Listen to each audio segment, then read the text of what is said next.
Hey everyone, welcome to another installment of Harry Potter Theory. Today I've got a special mega compilation for you guys that focuses on the darkest aspects of the wizarding world. Rather than looking at individual characters, the video's focus will be on the world itself, taking a closer look at things like forbidden magic, dark spells, institutions like Azkaban, origins of dementors, and the systems that have shaped wizarding society behind the scenes. Because this is a compilation, you might notice some inconsistent audio levels, numbering, or even a bit of repeated information here and there. But the general theme of the video, dark lore, is consistent throughout. With that said, let's dive into the dark history of the wizarding world. Considered by many to be reminiscent of the depths of hell, Azkaban prison would be the last place that a witch or wizard in the Harry Potter universe would want to end up. In fact, the name Azkaban even backs up this horrific reputation, a sinister name that was created through combining Alcatraz, a famous Muggle island prison, and Abaddon, the Hebrew word for place of destruction or depths of hell. But where did this terrible place come from? Was the island that housed Azkaban prison always a magnet for dark magic? Before the fortress was built, what was the island like? The truth is, before the dark wizard known as Cruciatus ever set foot on the island, Azkaban was an island just like any other. When we think of the significant dark wizards in wizarding history, Cruciatus isn't necessarily the most well known, but after this video, he might just be the first dark wizard that comes to mind. You see, Cruciatus was a practitioner of the worst kinds of dark arts imaginable. Very little is known about Cruciatus, other than the fact that he was alive during the 15th century, and that he was evil, pure evil. No one even knows his nationality. But what we do know is that Cruciatus was the first dark wizard, or maybe even the first person, to ever step foot on the island that would later support Azkaban's dark fortress. While traveling in the 15th century, Cruciatus stumbled upon the island, which at the time had no infrastructure to speak of. However, it wasn't long before Cruciatus made the island his own little dark arts experiment, placing all sorts of charms in the unclaimed territory. One of the first charms that Cruciatus placed on the island was a concealment charm, preventing anyone other than him from intentionally locating it. For this reason, Azkaban has never appeared on any map, Muggle or magical. All we know is that it's located in the North Sea, a marginal sea of the Atlantic Ocean located between Great Britain, Denmark, Norway, Germany, the Netherlands, Belgium, and France. This was the beginning of the island's turn for the worse. After placing the concealment charms on the island, Cruciatus began his twisted dark arts experiments by luring Muggle sailors to the island. After capturing them, Cruciatus would torture and eventually murder them, using whatever twisted abilities he had in his magical arsenal to ensure maximum suffering. And what did Cruciatus need to conduct these horrific experiments? Why, a fortress, of course. Not long after his experiments began, Cruciatus erected a gigantic, dark fortress, terrifying enough to strike fear into even the most courageous witches and wizards. This continued for many years, claiming a vast number of victims.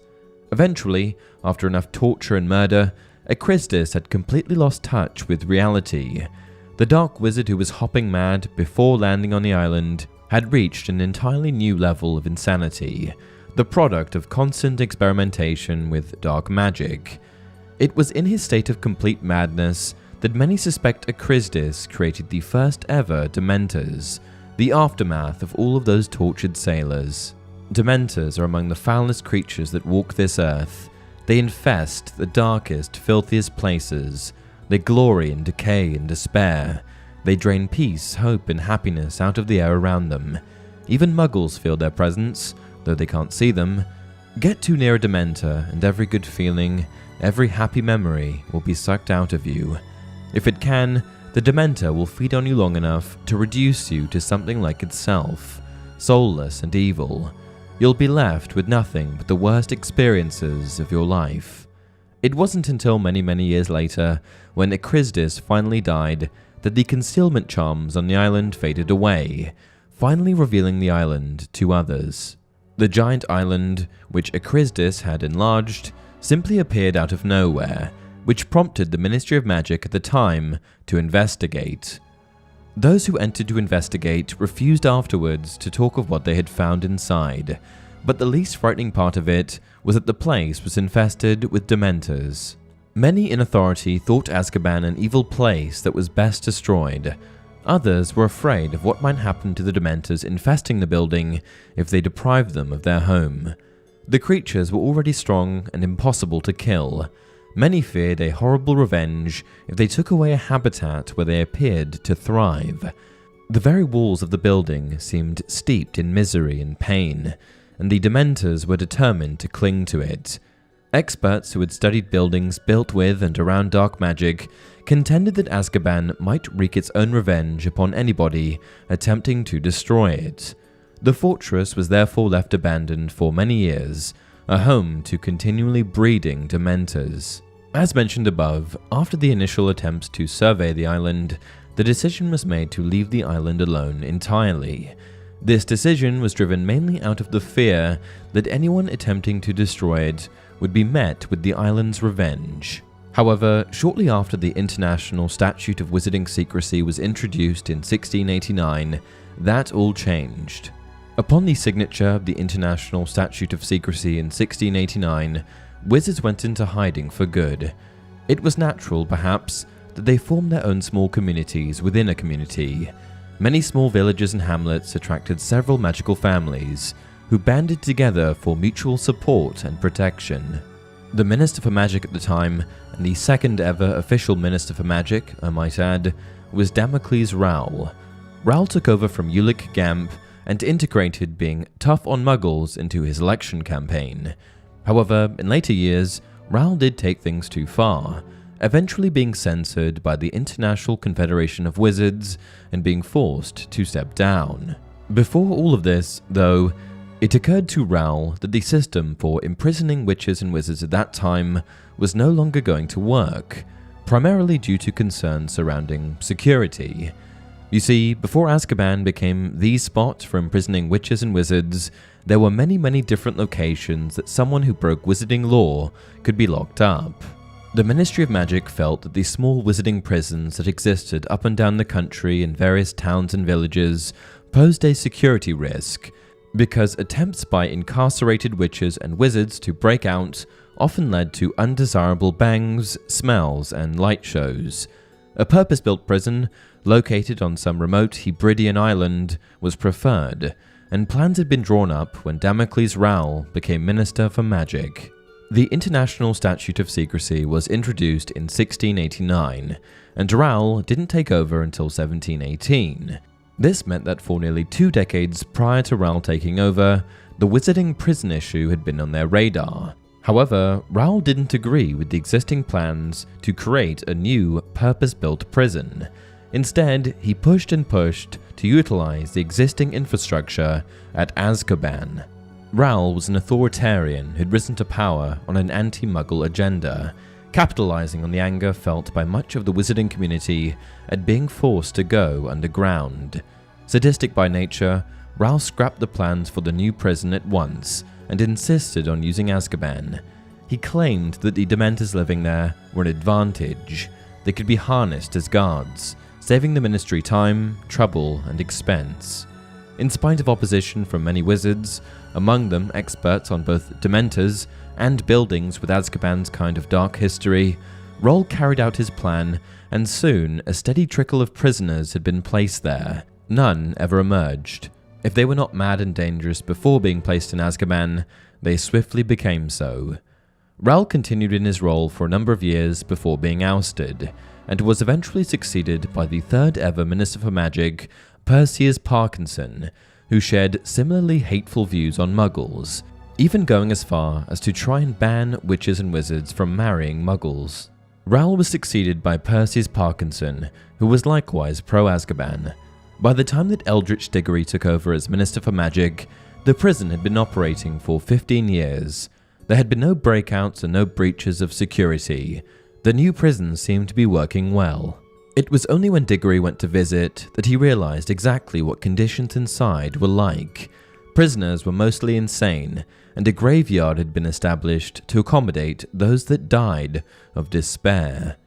By the time Eldritch Diggory, the only minister who may have actually opposed the use of Azkaban, took over, it was too late, as Azkaban had proven itself a competent holding facility.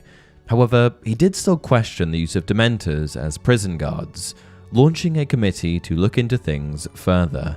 Back in London, Diggory established a committee to explore alternatives to Azkaban, or at least to remove the dementors as guards. Experts explained to him that the only reason the dementors were mostly confined to the island was that they were being provided with a constant supply of souls on which to feed. If deprived of prisoners, they were likely to abandon the prison and head for the mainland. This advice notwithstanding, Diggory had been so horrified by what he had seen inside Azkaban that he pressed the committee to find alternatives. Before they could reach any decision, however, Diggory caught dragonpox and died. Diggory tried his best during his years as minister to find a replacement for the dementors that inhabited Azkaban, but due to his untimely death at the hands of dragonpox, this plan never came to fruition.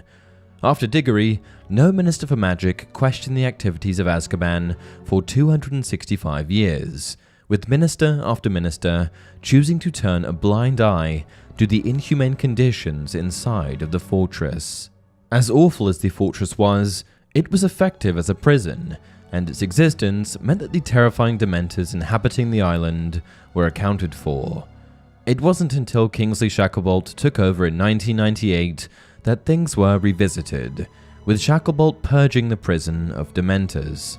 To this day, Azkaban Prison is still used by the Ministry of Magic, but it's a lot different than it used to be. Gone are the days of horrifying dementors patrolling the fortress. Instead, the Ministry of Magic utilizes auras as guards who are regularly rotated from the mainland. While it's certainly no island paradise, the walls of Azkaban are a touch less dismal than they used to be.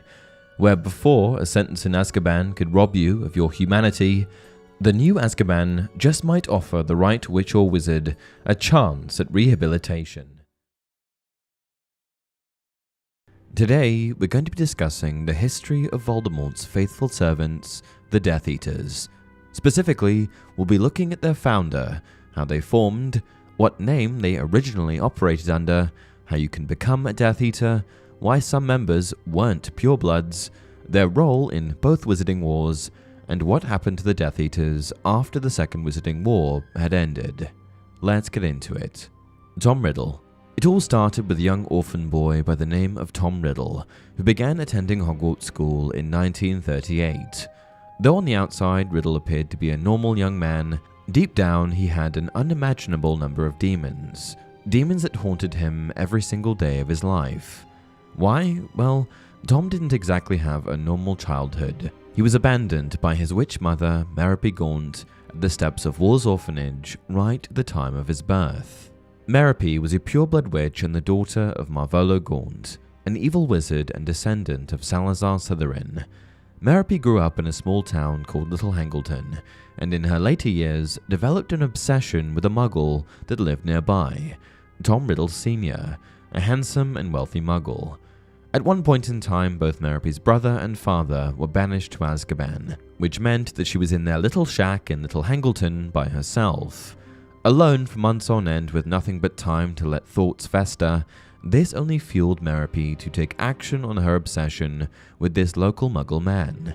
However, she didn't know how she was going to approach it. What could she offer this handsome, wealthy muggle? She didn't have much, and though she was a witch, she wasn't even particularly good at performing magic, the result of suppressed magical capabilities through years of abuse from her brother and father. But eventually, Merope did come up with an idea. She would create a love potion. And with her newly liberated circumstances, life without her brother and father, her magical abilities had blossomed just enough for her to be able to produce one. Eventually, Merope got an opportunity to give Riddle the potion that she had concocted, likely in a glass of water or some other drink, and from this point their relationship snowballed. Right after drinking the potion, he became infatuated with Merope, and just a few months later, the two were married and Merope was pregnant with Tom's child. Things were going great for the pair, but one day it weighed heavy on Merope's heart that she may just be living a lie. Was their whole relationship just a product of the potion? Eventually, Merope dropped the enchantment on Riddle Sr., hoping that he would love her regardless. But of course, this backfired massively, and Riddle immediately left Merope, leaving her pregnant and destitute. After losing her husband, Merope had lost her will to live, which prompted her, in one last act of hopeless desperation, to head to Wolves Orphanage in London, where she would leave young Tom on the front steps. Her dying wish was that the boy be named after his father. Origins. Because Tom Riddle Jr. never had a mother or father figure, he also never had any concept of love or family. Like many powerful, evil, and enigmatic figures of history, Riddle had a rough start to his life, and this paved the way for the dark path that he was destined to follow. But when Riddle eventually began to act on his dark nature and began pursuing dark endeavors, he wasn't alone, and he was able to bring many other dark witches and wizards along for the ride. Cue the first iteration of the Death Eaters, the Knights of Walpurgis. In an interview with Newsround in 2003, Rowling first reveals a snippet of information about a group that preceded the Death Eaters.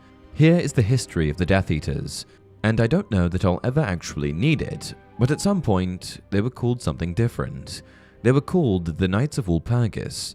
I don't know if I'll need it, but I like knowing it. I like to keep that sort of stuff on hand. Who were the Knights of Walpurgis? What's that all about? Who were they? After being discovered in Wolves Orphanage, Tom was introduced to the wizarding world, which meant that, just like most other young magical children, he ended up attending Hogwarts. And as you can probably imagine, Tom ended up in Slytherin House. Tom may have lacked certain necessary human emotions, but that didn't mean he couldn't control people. His cunning and manipulative nature eventually meant that he would form a gang of sorts, a group consisting of his fellow Slytherin students. He had convinced these witches and wizards that he was their friend and gained their trust, but in reality, Riddle had no desire for friends, and simply wanted to use them for his own selfish endeavors. The gang that Riddle formed was once described by Dumbledore, who worked at Hogwarts during this time, as a mixture of the weak seeking protection, the ambitious seeking glory, and the thuggish seeking a leader who could show them more refined cruelty. So, the Knights of Walpurgis were fellow Slytherin students that were classmates of Tom Riddle. Sure, but where on earth did that name come from? From what I've been able to find, the closest thing relating to Walpurgis that makes sense is Walpurgisnacht, or Walpurgisnight, which is a pagan holiday that falls on the eve of the feast of Saint Walpurgis, a saint of the Roman Catholic Church.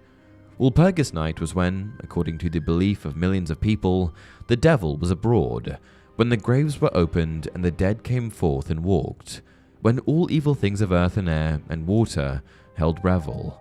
Walpurgisnight has also been associated with witchcraft.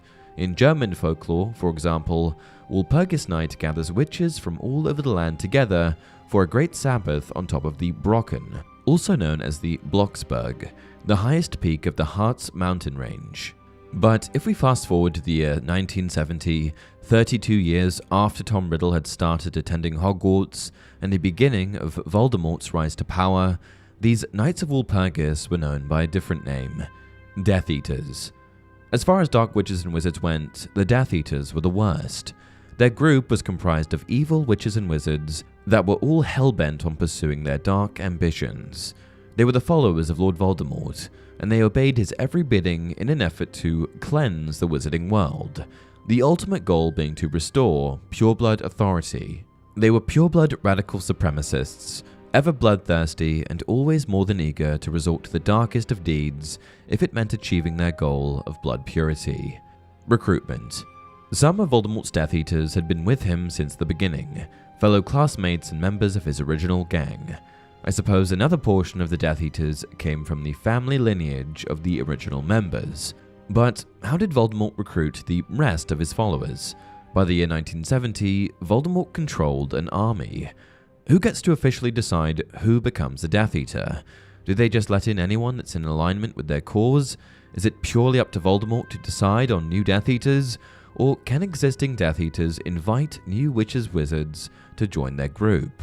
We know for sure that there's some kind of recruitment process in play, because Dumbledore and Slughorn discuss it in the Half-Blood Prince. What would the Death Eaters want with a poor, broken-down old buffer like me? Demanded Slughorn. I imagine that they would want you to turn your considerable talents to coercion, torture, and murder, said Dumbledore. Are you really telling me that they haven't come recruiting yet? There are a few reasons why someone like Slughorn would be a target for recruitment. First of all, Horace Slughorn is a pure-blood wizard, and I imagine that's probably the most important aspect that the Death Eaters consider when bringing in someone new. They are working against witches and wizards with dirty blood, so bringing anyone on with dirty blood themselves wouldn't make much sense. There are a few exceptions that have slipped through the cracks, like Snape, who is a half-blood. However, I imagine that these exceptions are only made for witches and wizards that are extremely powerful, talented, and have a significant amount to offer to their cause. That's probably the second requirement for recruitment, some form of magical talent. Any kind of magical talent can very easily translate into sinister magical application, and that's probably the other main reason that they targeted Slughorn. These requirements established, I have a couple of theories for how Death Eaters are formally recruited. My first theory is that Lord Voldemort handpicks all subjects himself, and simply sends his followers off to retrieve them. He's an incredibly powerful wizard with the ability to read people's minds, and I think that, with all of his talents, he would be the best person to choose his own followers, as he would be able to quickly figure out if they were truly in allegiance with him or not. Voldemort makes an executive decision on who he wants, and if they don't agree to his terms, they either join or die. My second theory involves Voldemort's existing followers, and a sort of Death Eater sponsorship program, which would allow Death Eaters to bring on new recruits, vouching for them. You would be brought before Lord Voldemort, at which point he would analyze you, likely using legitimacy to uncover your true intentions. He would then set you off on some kind of initiation to prove to him that you are worthy. What this initiation would involve is not stated anywhere, but I would imagine that, similar to joining a gang, it would involve a hit or sinister act of some sort. The Death Eaters are all huge proponents of the unforgivable curses, so I would imagine that it would involve them in some capacity, perhaps having to control, torture, or kill someone, or maybe even a combination of the three. After successfully completing your mission, you would then return to Lord Voldemort, and he would either approve or deny your application. If you weren't worthy, I expect he'd just kill you, and if you did prove your worth, I suspect that Voldemort, or one of the existing Death Eaters, would come along and engrave the sinister mark of the Death Eaters on your arm. The Dark Mark. Just because you've joined Voldemort's ranks, it still doesn't mean that you're an official Death Eater. In order to truly be considered one of his servants, the Dark Mark needs to be magically etched into the skin. The Dark Mark is a fear-inspiring symbol that represents their goal of cleansing the wizarding world, and is used by them as a way of inciting fear in the general population, often projecting it into the sky using the curse Mort Mortre. Then he realized that it was a colossal skull, composed of what looked like emerald stars, with a serpent protruding from its mouth like a tongue. As they watched, it rose higher and higher, blazing in a haze of greenish smoke, etched against the black sky like a new constellation. Arthur Weasley had a lot to say about the symbol. You know who and his followers sent the Dark Mark into the air whenever they killed. The terror it inspired, you have no idea. You're too young. Just picture coming home and finding the Dark Mark hovering over your house, and knowing what you're about to find inside. Everyone's worst fear. The very worst. A distinction should be made between the symbol that is projected into the sky and the symbol on their arm, however, as the one in the sky is a simplified version of the one they bear on their arm, which is much more intricate. This mark was reserved for Voldemort's most loyal, devout, and most importantly, worthy followers, which is why someone like Greyback, a werewolf, never received this honor. Ranks allies. With the aforementioned distinction made between wizards with the Dark Mark and someone like Fenrir, who merely served the Death Eaters, I thought I'd discuss the Death Eater chain of command, or hierarchy. It goes something like this. Voldemort is at the top. His most senior Death Eaters, Inner Circle, are below him. Lower-ranking Death Eaters, still brandished with the Dark Mark, are below them. Followers of the Death Eaters without a Dark Mark, but who were allowed to wear Death Eater garments, were below them, and everyone else who followed Voldemort was below them. His innermost circle was comprised of people like Bellatrix, Barty Crouch Jr., Dolohov, Rookwood, Yaxley, Snape, and Malfoy, to name a few. This circle also likely included those who went to school with him and were members of the Knights of Walpurgis. The lower-level Death Eaters were comprised of family members of his inner circle, Death Eaters that had only recently joined the cause, and those who weren't respected enough by Voldemort to deserve being any closer to him. This group were given more menial tasks in comparison to his innermost circle. The next level down were followers of Voldemort that were not granted Death Eater status or given the Dark Mark, but were allowed to wear Death Eater garments in order to command the respect they engendered. This group was comprised of individuals that Voldemort found useful, but did not want to directly associate himself with. A good example of someone in this category would be Fenrir Greyback. The next level down was comprised of everyone else. This included individuals who served him under the Imperius Curse, individuals who were pressed into Death Eater service out of fear, and of course their many allies. Allied with the Death Eaters were all manners of dark creatures, including giants, dementors, and werewolves, who were all convinced to join Voldemort's cause by way of false promises. The latter group in this hierarchy was used as cannon fodder during Voldemort's initial advance on Hogwarts. First Wizarding War. By the year 1970, Voldemort and his group of Death Eaters were organized and ready to wreak havoc on the Wizarding world. This year marked the beginning of the First Wizarding War and 11 years of conflict that would follow. This was the first official reign of Lord Voldemort, and as the years went by, he only grew more and more powerful. Most Death Eater activity during the First Wizarding War consisted of stealth attacks, torture, espionage, and mass killings, and most often these attacks were by order of Lord Voldemort, but not always. Sometimes the Death Eaters orchestrated their own mass killings, and this fact inspired terror in the Wizarding community. The First Wizarding War was a time of fear, as the Wizarding community hadn't seen anyone even remotely comparable to Voldemort since Grindelwald. But even then, Voldemort was new. He was dangerous and unpredictable. There was a lot of uncertainty, and Voldemort's powerful legions of followers only helped contribute to the ominous feeling of what might happen to the Wizarding world. After Voldemort's initial fall at the hands of Lily Evans and Harry Potter, it took a long time for the Death Eaters to catch on. To them, Voldemort was this powerful and untouchable, almost godlike figure. If he had gone missing, then surely he couldn't have been defeated.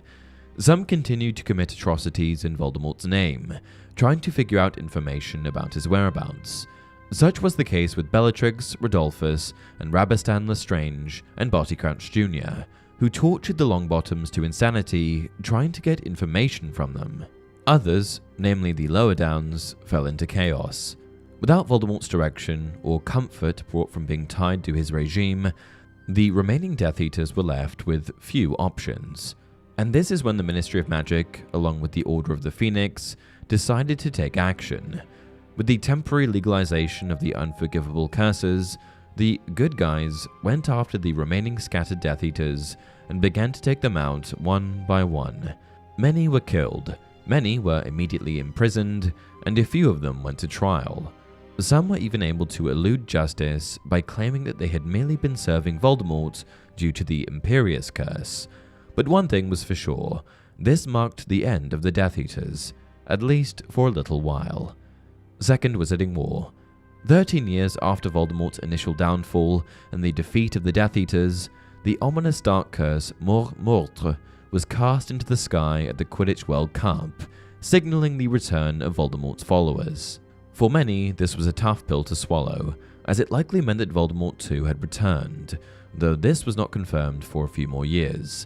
This was the first Death Eater attack in over a decade, and it was a sign of more horrible things to come.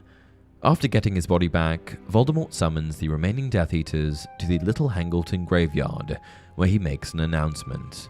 "Welcome, Death Eaters. 13 years. 13 years since we last met. Yet you answer my call as though it were yesterday. We are still united under the dark mark, then. Or are we? I smell guilt. There is a stench of guilt upon the air. I see you all, whole and healthy, with your powers intact. Such prompt appearances. And I ask myself, why did this band of wizards never come to the aid of their master, to whom they swore eternal loyalty? And I answer myself, they must have believed me broken. They thought I was gone. They slipped back among my enemies, and they pleaded innocence, and ignorance, and bewitchment.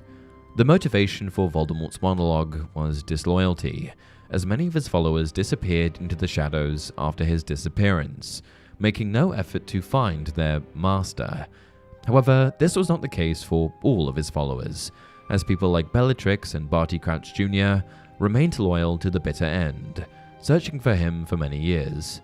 This group of Death Eaters, with the absence of a few who didn't return his call, then vowed 13 years of repayment to Voldemort, a penance for their wavered loyalty.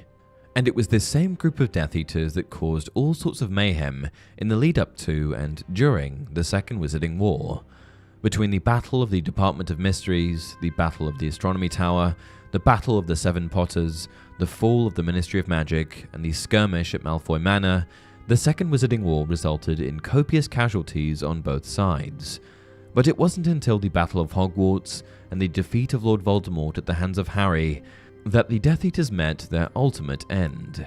This time, Voldemort's Horcruxes had been destroyed, taking away any possibility of him returning, and his senior Death Eaters were dead, which eliminated any possibility for a future resurgence. After the war, after the Battle of Hogwarts, there was only one thing that mattered.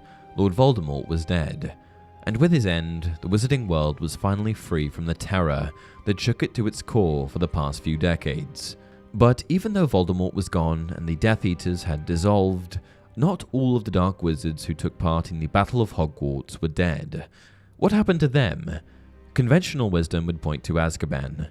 Just like the Death Eaters from the First Wizarding War, the Dark Wizards from this conflict were being sent back to that wizarding prison to serve life sentences, only this time they had no chance of ever getting out. But there's always the possibility that some walked free, narrowly escaping the justice system and dropping off the map entirely. Hey everyone, welcome to another installment of Harry Potter Theory. Today we'll be discussing the history of the undead, zombie-like creatures known as Inferi. Although most widely referred to by us muggles as Inferi, this description is actually a plural indication of the singular Inferius. Both the singular and plural names of these creatures are of Latin origin, with Inferi translating to underworld and Inferius being a derivative of Inferus, which means below. J.K. Rowling has confirmed that the etymology for the Inferi was meant to be a reference to the idea that they are lesser beings than humans and that they are not part of the world of the living. Although similar to zombies, the Inferi were created by Rowling for the wizarding world of Harry Potter with the intention of being distinctly different from their rather infamous undead counterparts. They are the cursed corpses of previously living people of either muggle or magical background, who have been brought back from the dead by a dark witch or wizard using rather complex magic. The intention of the curse is to create a warrior or guardian out of the dead person. An Inferius can be created by killing someone and then using their dead body, or by using a corpse that is already without life. For example, in order to create the Inferi that Voldemort used to protect his Horcrux that he hid in the remote dark cave that Harry and Dumbledore visited in 1997, it's believed that the Dark Lord went out and murdered a bunch of homeless muggles, as well as an unlucky wizard or two. After killing these people, he then cursed their dead bodies to become his mindless servants, tasked with protecting the Horcrux from intruders. It would seem that Inferi can also be created by dark magic without the actual presence of a witch or wizard, as Harry indicated that if he were to be drowned in the lake alongside the other Inferi, he too would become one of the dead guardians of Voldemort's Horcrux, cursed with the same eternal responsibility of guarding the cursed locket. Although I suppose that may be just an assumption made by Harry, as there's no real proof to support this belief.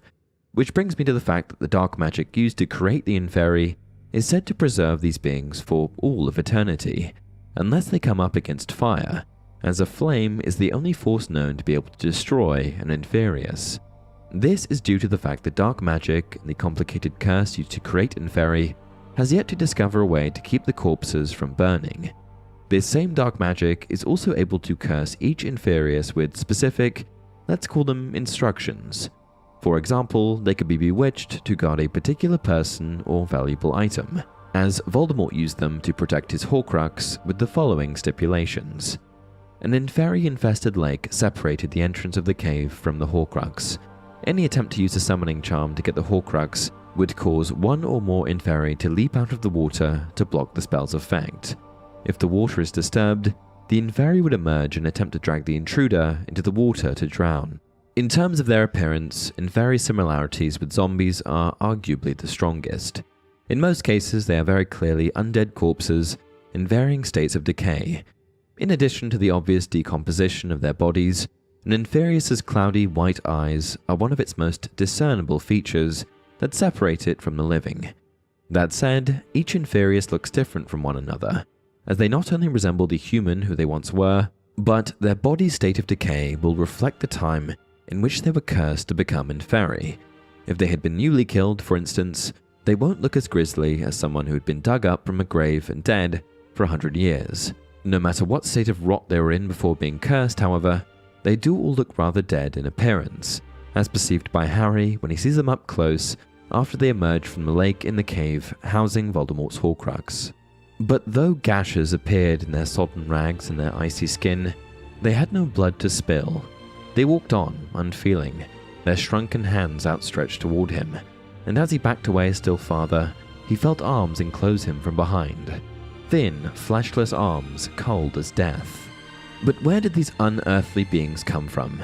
We know that they need to be created by dark magic, so who created the spell that brought the first ever Inferius to, life? Of course, whoever came up with the curse would have had to be, for one, an experienced and skilled witch or wizard, and two, incredibly evil indeed. In the past, I've suggested a couple of names of wizards from centuries long ago that I think could have fit the bill. There's Cruciatus, the dark wizard who drove himself to madness while conducting illegal, secret experiments on the island of Azkaban in the 1400s. Since he's rumored to be creator of the dementors, it's not that big of a leap to assume that he also may have created something as heinous as the Inferi. It's also believed that he would lure lost sailors to the island in order to perform his dark experiments on them. And while some have suggested that these sailors are perhaps the very beings that became dementors, who's to say that they weren't actually the first Inferi? Another theory is that a wizard by the name of Godelo could have been the initial dark wizard who brought Inferi into this world.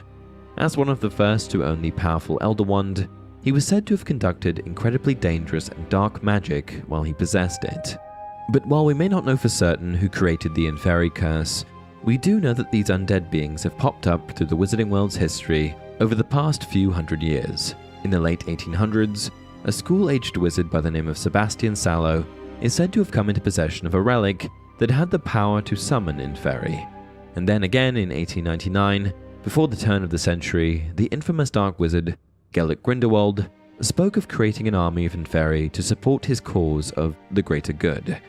Grindelwald, who alongside a young, ambitious Albus Dumbledore, sought to unite the three Deathly Hallows in pursuit of the wizarding world that would subjugate Muggles.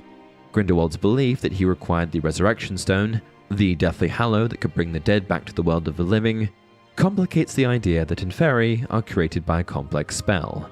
That said, I suppose we can chalk this up to youthful misconception. Perhaps a young Grindelwald and Dumbledore did not yet know enough about dark magic to know that it was actually a curse, and not a magical artifact that could create an Inferius.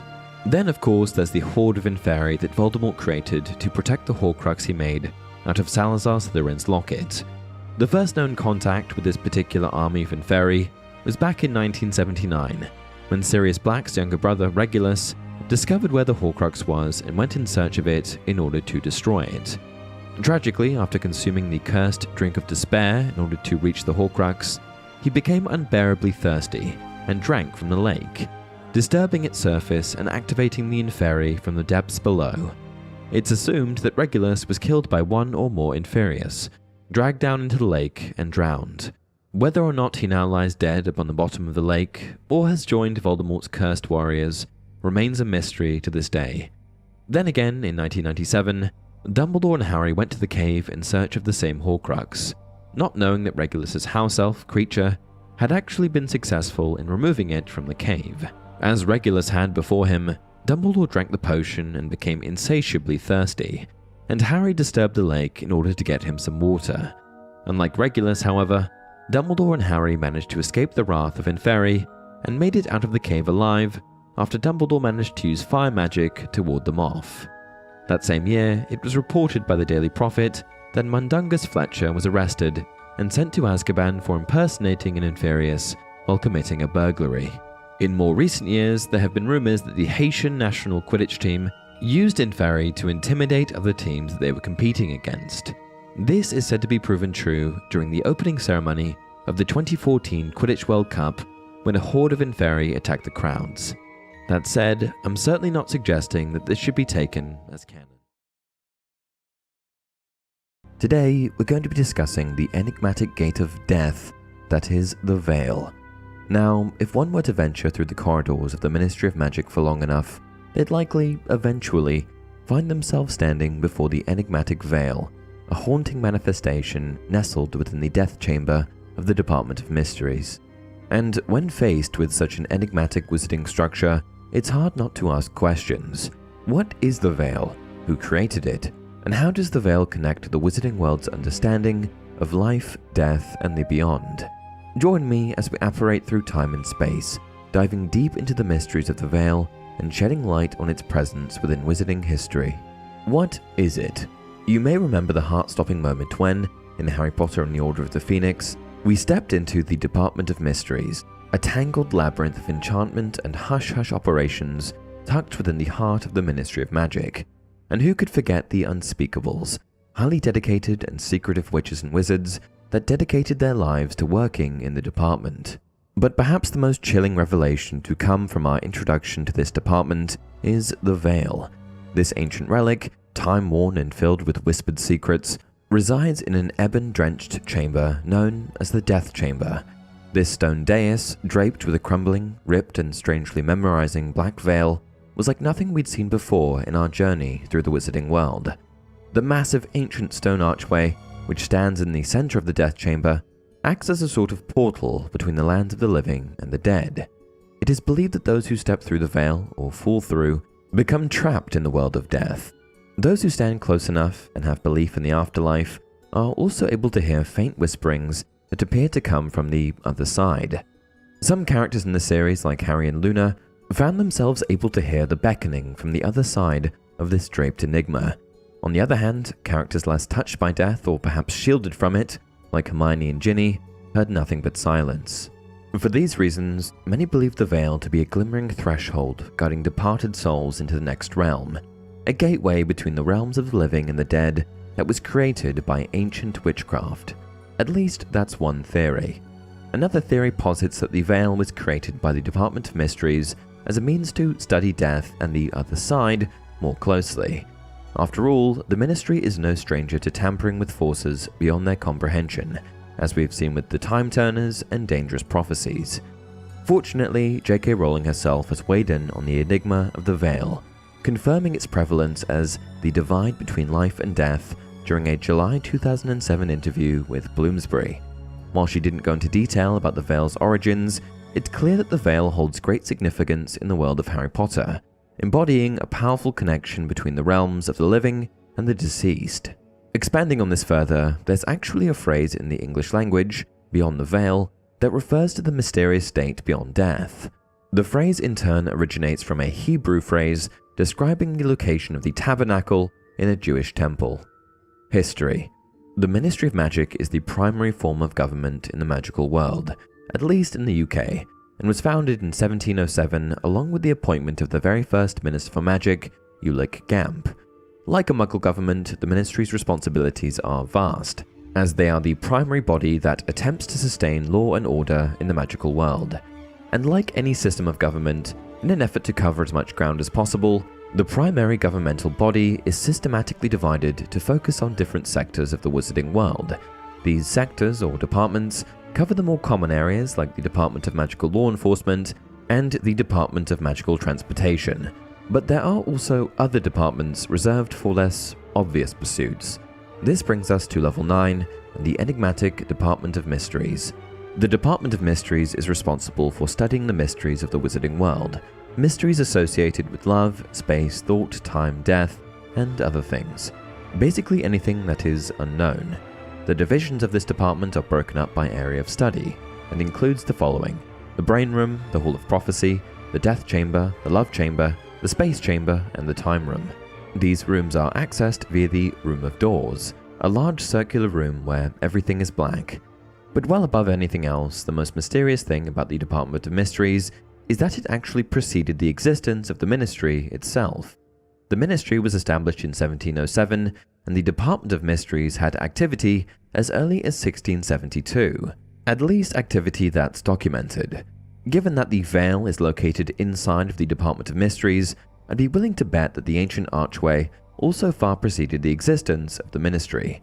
In fact, given that this structure predates the Ministry of Magic, I'd like to put forth the idea that the Ministry of Magic and Department of Mysteries were actually constructed around it, marking the chamber off as a place of significance. To expand on this further, let me next take a look at who created it. Now let me first just say that the answer of who created the Veil has never been explicitly mentioned anywhere. However, there is one theory that stands out to me above the rest, and that's that Death himself created the enigmatic archway. The figure of Death plays a significant role in the Harry Potter series, specifically in Harry Potter and the Deathly Hallows, drawing from The Tale of the Three Brothers, which is a story featured in the Tales of Beedle the Bard. Death interacts with the three fabled Peverell brothers and bestows upon them three magical objects. These objects, known as the Deathly Hallows, encompass the Elder Wand, the Resurrection Stone, and the Invisibility Cloak. Each object in the story can be correlated to the desire to control or cheat death. The Elder Wand, which is represented by the vertical line in the symbol, is believed to be the most powerful wand in existence. It signifies the desire for power, and its wielders often meet an untimely end due to the constant pursuit of power over death. The Resurrection Stone, symbolized by the circle, has the ability to bring back the dead, albeit as mere shadows of their former selves. The stone emphasizes the desire to reconnect with the deceased and the potential dangers of meddling with the natural order of life and death. And lastly, the Invisibility Cloak, depicted as the triangle, grants its wearer the power to be invisible. In the tale, it symbolizes the acceptance of one's inevitable mortality, as the third brother ultimately uses it to evade death until he is ready to embrace it. Although the Tale of the Three Brothers is a fictitious story within the series, it serves as an allegory for the human desire to overcome, control, or escape death. As such, the figure of death and its portrayal in the tale represents the natural force that all living beings must face. It also stresses the timeless message of accepting one's mortality and the perils of attempting to subvert the natural course of life. And though death is a fictitious character even within the magical world, I can't help but wonder if there's some truth to the Tale of the Three Brothers, particularly as all three Hallows have proven to be very much real. The Veil, much like the Deathly Hallows in the tale, seems to possess incomprehensible qualities related to life, death, and the afterlife. Its enigmatic nature and connection to death might imply that an entity as potent as death itself could be behind its existence. A veil is even mentioned in the Tale of the Three Brothers when describing the second brother's resurrected fiancée. Yet she was silent and cold, separated from him as though by a veil. But I'm certainly not ignorant to the fact that the existence of some tangible form of death opens up a whole other can of worms. Death gave all three brothers one of the fabled Deathly Hallows, and they all had their own unique fate. But it also seems like, regardless of the decisions that the brothers made or the actions that they took, they ultimately all faced death once again, and the way that it's depicted in the story shows them physically encountering this same personification of death that they faced in the beginning. If the tale is real and Beedle the Bard was simply retelling an aspect of history, how did he know about what had happened? What did he really know of the relationship between death and the brothers? Was it fact or fiction? One thing to consider is that the tales of Beedle the Bard continually reinforce that these stories are in fact the author's original creations. However, that certainly doesn't mean that Beedle did not draw inspiration from his real-life experiences, the things that he had done, or the people that he had met. J.K. Rowling supplies the following foreword to the book. If his stories accurately reflect his opinions, he rather liked muggles, whom he regarded as ignorant rather than malevolent. He mistrusted dark magic, and he believed that the worst excesses of wizard kind sprang from the all-too-human traits of cruelty, apathy, or arrogant misapplication of their own talents. The heroes and heroines who triumph in his stories are not those with the most powerful magic, but rather those who demonstrate the most kindness, common sense, and ingenuity. There's little evidence to support either argument, that these stories were fabricated entirely, or that Beedle drew inspiration from something that he had witnessed in his life. However, given that the Hallows actually exist, I'm willing to bet that it was the latter. We know the three Hallows genuinely exist, and that can be confirmed, but was the personification of a deathly figure just Beedle adding his own spin to the story, or was Death a real wizard? This is where it gets tricky. As it stands, there is no proof that suggests that Death personified is indeed real. His existence is only mentioned in one work, and it's a fictional one.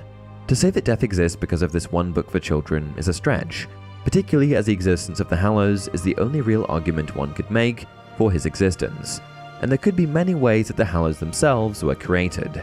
Albus Dumbledore didn't seem to have much faith in the validity of Death's existence. "So it's true?" asked Harry. "All of it? The Peverell brothers? Were the three brothers of the tale?" said Dumbledore, nodding. "Oh yes, I think so. Whether they met Death on a lonely road, I think it more likely that the Peverell brothers were simply gifted, dangerous wizards who succeeded in creating those powerful objects. The story of them being Death's own Hallows seems to me the sort of legend that might have sprung up around such creations." It's hard to answer the question as to whether or not Death truly existed. There are many powerful artifacts in the Harry Potter universe, and the Hallows, though powerful, don't seem outside the realm of possibility for other powerful witches and wizards. With that said, if Death truly was responsible for creating the three Hallows, I'd be willing to bet that he was also responsible for the creation of the Veil. One other closing thought is that the Veil and the Resurrection Stone from the tale of the three brothers have undeniable similarities. Both objects serve as gateways or barriers between those who are living and dead. The only difference is the achievable level of communication. With the stone, you can generate actual physical shades that you can directly interact with. Whereas with the Veil, it has been expressed that you can only hear, if you listen closely, those from the land of the dead. We know that when Cadmus, the brother who picks the stone, and Death have their interaction, the stone that Death gives Cadmus was simply picked up from the riverbank. Whether Death enchanted that stone right then and there is up for you to decide, but given that the Veil is constantly described as crumbling, cracked, and so ancient that it's barely able to stand, I think that the Resurrection Stone is perhaps just a piece that broke off. It may seem like a bit of a stretch, but I think there's got to be some kind of connection. Today, we're going to be discussing one of the most feared curses in the wizarding world, Avada Kedavra, also known as the Killing Curse. Specifically, we're going to be taking a look at where it came from, who created it, why it's unforgivable, why it may be merciful, and what the very surprising function of this spell may have once been. Let's get into it. History. The list of victims who have been struck down by the infamous Killing Curse is seemingly endless, and one of the biggest proponents of this vicious spell is, unsurprisingly, Lord Voldemort. But even though Lord Voldemort's name has become somewhat synonymous with this horrible curse, the spell itself dates back many centuries before Voldemort's time. In fact, records indicate that the curse was invented as early as the Middle Ages, sometime between the 5th and 15th century. Given that this time period was rife with conflict between wizardkind and mugglekind, I'd imagine that it was originally created as a weapon to be used against muggles, though this is of course just my own speculation. The curse itself is generated by uttering the incantation Avada Kedavra, which then creates a blindingly intense green bolt of light capable of instantly killing a victim upon impact. The spell serves a simple purpose. It puts an end to the victim's life. In a time of struggle, this would have been the perfect solution for wizards to gain the upper hand over muggles. And for many centuries, this spell could be freely used by the wizarding population. However, in the year 1717, Avada Kedavra was outlawed and deemed unforgivable by the Ministry of Magic alongside two other curses, Crucio, the Torture Curse, and Imperio, the Mind Control Curse. All three curses were created in the Middle Ages. and I have a suspicion that all three may have been created by the same unnamed dark wizard. These curses were deemed unforgivable because of their sadistic nature, and the general consensus among wizardkind was that these spells were too powerful and cruel to be used freely in the wizarding world. The capacity to torture people, control them against their will, and kill them with a single incantation was just not something that could be left unrecognized or unpunishable in society. When legislation was passed by the Ministry to name these three curses unforgivable, the strictest penalties were put in place and attached to their use. Utilizing one of these three curses just one time could land you a life sentence to Azkaban. It remains unclear to this day why exactly these three spells were singled out and named unforgivable when there are so many horrible curses in the wizarding world, but I imagine there must have been some sort of a catalyst.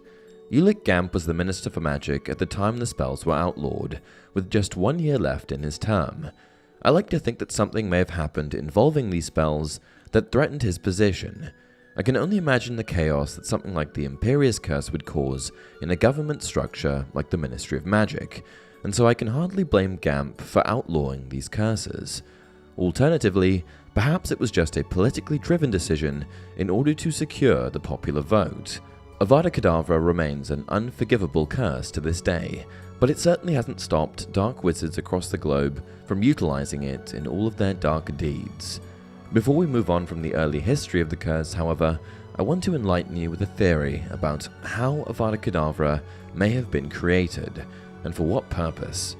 Now, it's certainly no surprise that Avada Kedavra closely resembles the stereotypical magical words abracadabra, which we often hear magicians declare when they do things like pull bunnies out of hats. J.K. Rowling even admitted herself that this similarity was intentional. In the Middle Ages, people believed that any event they couldn't logically explain was likely caused by magic.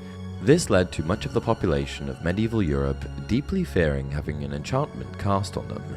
In response to this, they began using the words abracadabra to ward off any potential wrongdoing sent in their direction. The theory in question suggests that Avada Kedavra is derived from abracadabra and was originally created to heal. The words abracadabra in the Aramaic language, the language spoken by the ancient Amorreans, roughly translates to, "let the thing be destroyed." Theorists have suggested that the spell was originally created to kill viruses and bacteria, not people, but that once wizardkind discovered its capabilities, its true path of death and destruction began. Given that the Middle Ages were a time of plague and illness, perhaps this theory does bear some weight. I'd also like to mention that one of the most famous dark witches of all time existed in this time period, a witch by the name of Morgana Le Fay, the nemesis of Merlin. Provided that Morgana was a dark witch, she was unsurprisingly a master of the dark arts. However, she also happened to be particularly gifted at performing magic on the other side of the spectrum, known for her ability to cast advanced healing magic. Perhaps she is the spell's original creator.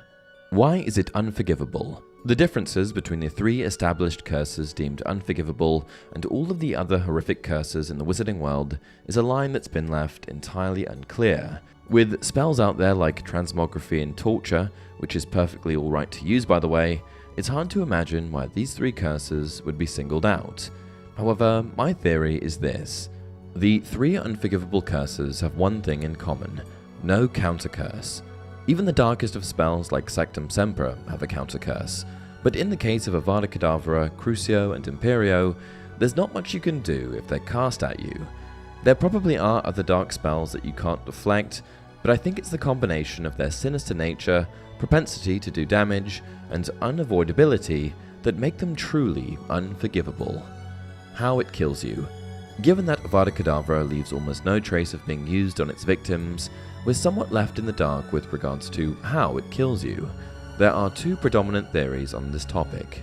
The first theory suggests that the curse causes all of the victim's internal organs to immediately stop functioning. This is more of a physical death.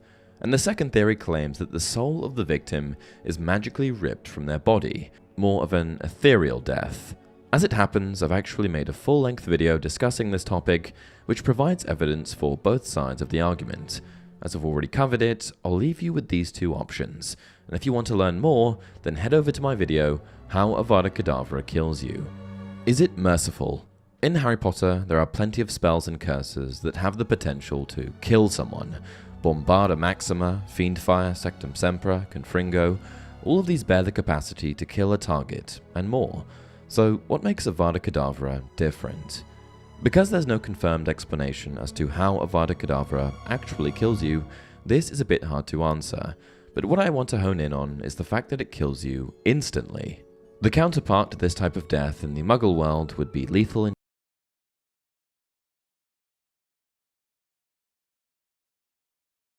injection, which is often considered humane in the right context, like when an injured animal has no chance of survival. This method of killing someone ends a life with seemingly the least suffering possible. Given that something like Bombarda Maxima would horrifically blow your body to pieces, is it possible that Avada Kedavra is actually somewhat merciful? I think that the answer to this is dependent on which theory you subscribe to when it comes to how the spell kills you. Today, we're going to be discussing the rather dark topic of witch hunts, diving deep into how witch hunts and witch trials have shaped the course of the wizarding worlds and our own history. While the world of Harry Potter may be filled with wonder and awe, it is not immune to the shadows that lurk in the human heart. Just like in our own Muggle history, the wizarding world has faced its fair share of witch hunts and unjust persecution, where fear and prejudice have cast a sinister veil over the lives of magical beings. But before we get started on the fictional witch hunts that unfold within the pages of Harry Potter, I want to first take a look at the extensive history of witch hunts in our own world, a phenomenon spanning multiple centuries that claimed the lives of a staggering 35,000 to 50,000 victims. Once we're done covering the real atrocities that occurred, we'll segue into the wizarding world's version of witch hunts and see how they differ. What are witch hunts? In the annals of human history, few events evoke as much fascination and dread as the dark and enigmatic phenomenon that are witch hunts. These chilling chapters in our collective past send shivers down our spines, as the fear and paranoia that fueled them seem inconceivable in our modern world. Yet, to truly understand the roots and complexities of witch hunts, we must embark on a journey through time, exploring their origins, motivations, and the devastating consequences that befell those accused of witchcraft. At their core, witch hunts were frenzied campaigns that sought to identify, persecute, and eliminate individuals believed to possess supernatural powers and consort with dark forces. The accused were often labeled as witches or sorcerers, seen as agents of evil and malevolence. Witch hunts took various forms throughout history, but they shared a common thread: the pervasive belief that witches posed a threat to society and that their eradication was a sacred duty. The roots of witch hunts can be tracked back to various ancient civilizations, where the fear of usurping powers and the unknown fueled a belief in magic and witchcraft.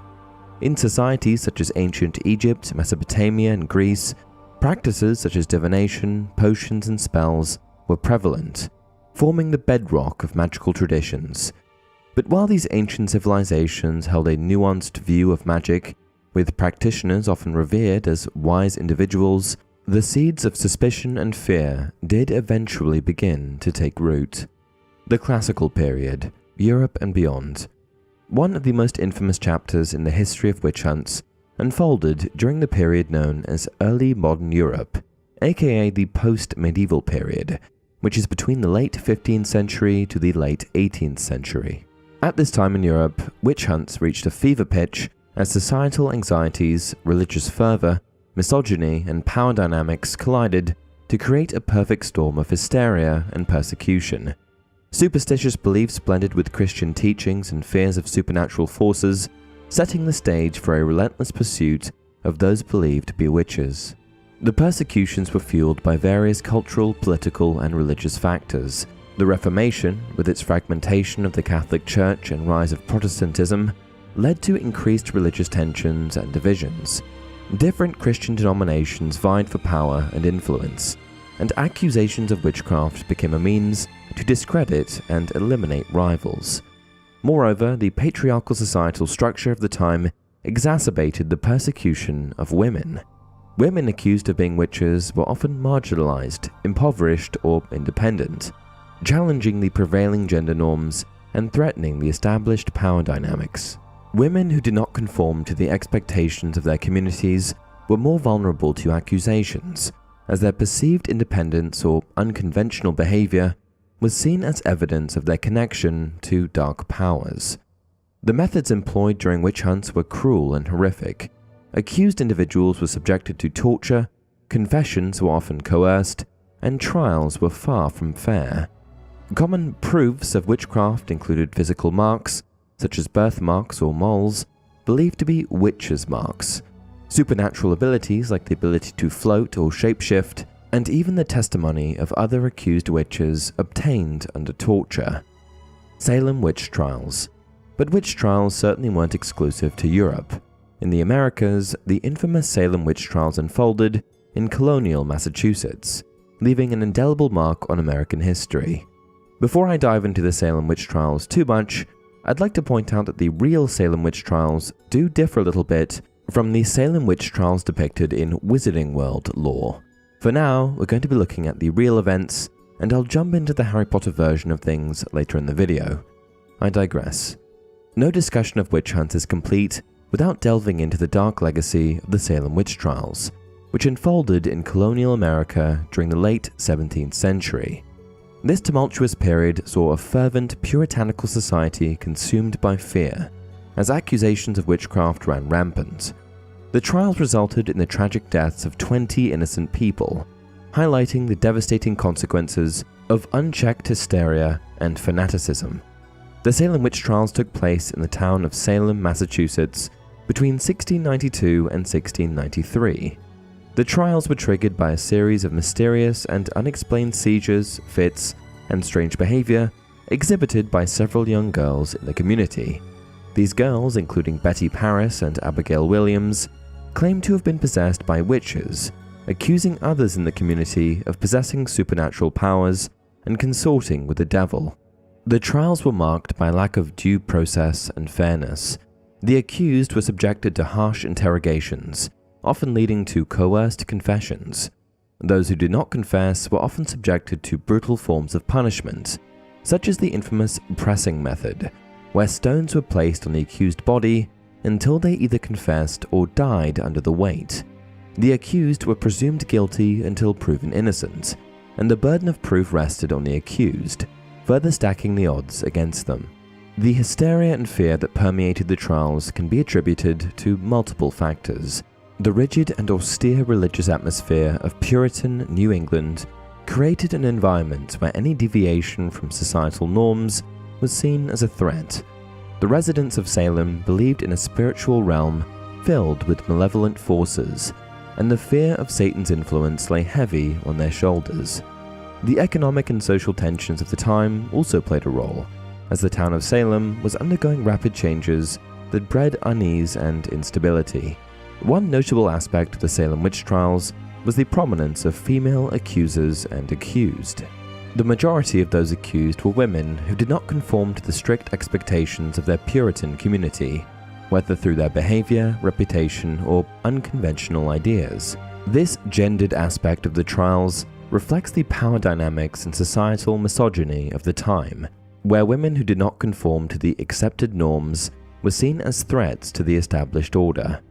The Salem witch trials eventually reached a tipping point when the respected minister Increase Mather, yes, his name was really Increase, along with other influential figures in the colony, expressed skepticism and called for a more cautious approach. As the trials lost credibility and public support waned, the prosecuting authorities disbanded the Court of Oyer and Termina. The court specifically established to hear witchcraft cases. The remaining accused were then pardoned or released from prison, marking the end of the witch hunt. The Wizarding World's witch hunts. In the magical world of Harry Potter, where magic is abundant and fantastic beasts roam, we do find ourselves faced with the dark shadow of history, the haunting spectre of witch hunts. Given the intrinsic nature of witches and wizards to the Harry Potter story, I suppose we can't be too surprised that the two worlds have collided on this aspect of history. But while the witch hunt in the wizarding world bear some similarities to the real witch hunt of our own history, they also possess their own unique twists and turns that set them apart. Similarities. The first thing worth mentioning is that the dates for witch hunts in the real world directly coincide with the dates in the wizarding world, with both versions of these events occurring roughly between the 14th and 18th century. Another key similarity between the two is the atmosphere of fear and paranoia surrounding those accused of witchcraft. In both the real and magical worlds, accusations were often based on rumors, hearsay, and personal vendettas rather than concrete evidence. This led to a climate of suspicion, where anyone could be targeted and accused unjustly. Furthermore, both witch hunts involve societal prejudice and a desire to eradicate those believed to possess supernatural powers. In the real world, this was often fueled by religious beliefs or fear of the unknown. Similarly, in the wizarding world, Muggles had a deep-seated fear and mistrust of wizards and witches, leading to their persecution. Another similarity lies in the consequences faced by those accused and found guilty of witchcraft. In both cases, individuals suffered severe punishment, often including imprisonment, torture, and execution. The method of execution most commonly referenced in Harry Potter lore is burning witches at the stake. Differences. Now for the differences. The wizarding world's account of the same time period. One of the first major and rather amusing differences is that the methods of torture utilized on witches in the wizarding world had a rather different outcome. You see, in the wizarding world, witches and wizards were able to use magical means to escape the lethal consequences of the hunts. One of the best examples of this involved the flame freezing charm, which allowed witches and wizards like Wendelin the Weird to survive burnings at the stake. In this regard, witches burning at the stake would feign screaming in pain, where in reality they were experiencing a pleasant tickling sensation. This would allow them to successfully escape execution. Non-magic people, more commonly known as Muggles, were particularly afraid of magic in medieval times, but not very good at recognizing it. On the rare occasion that they did catch a real witch or wizard, burning had no effect whatsoever.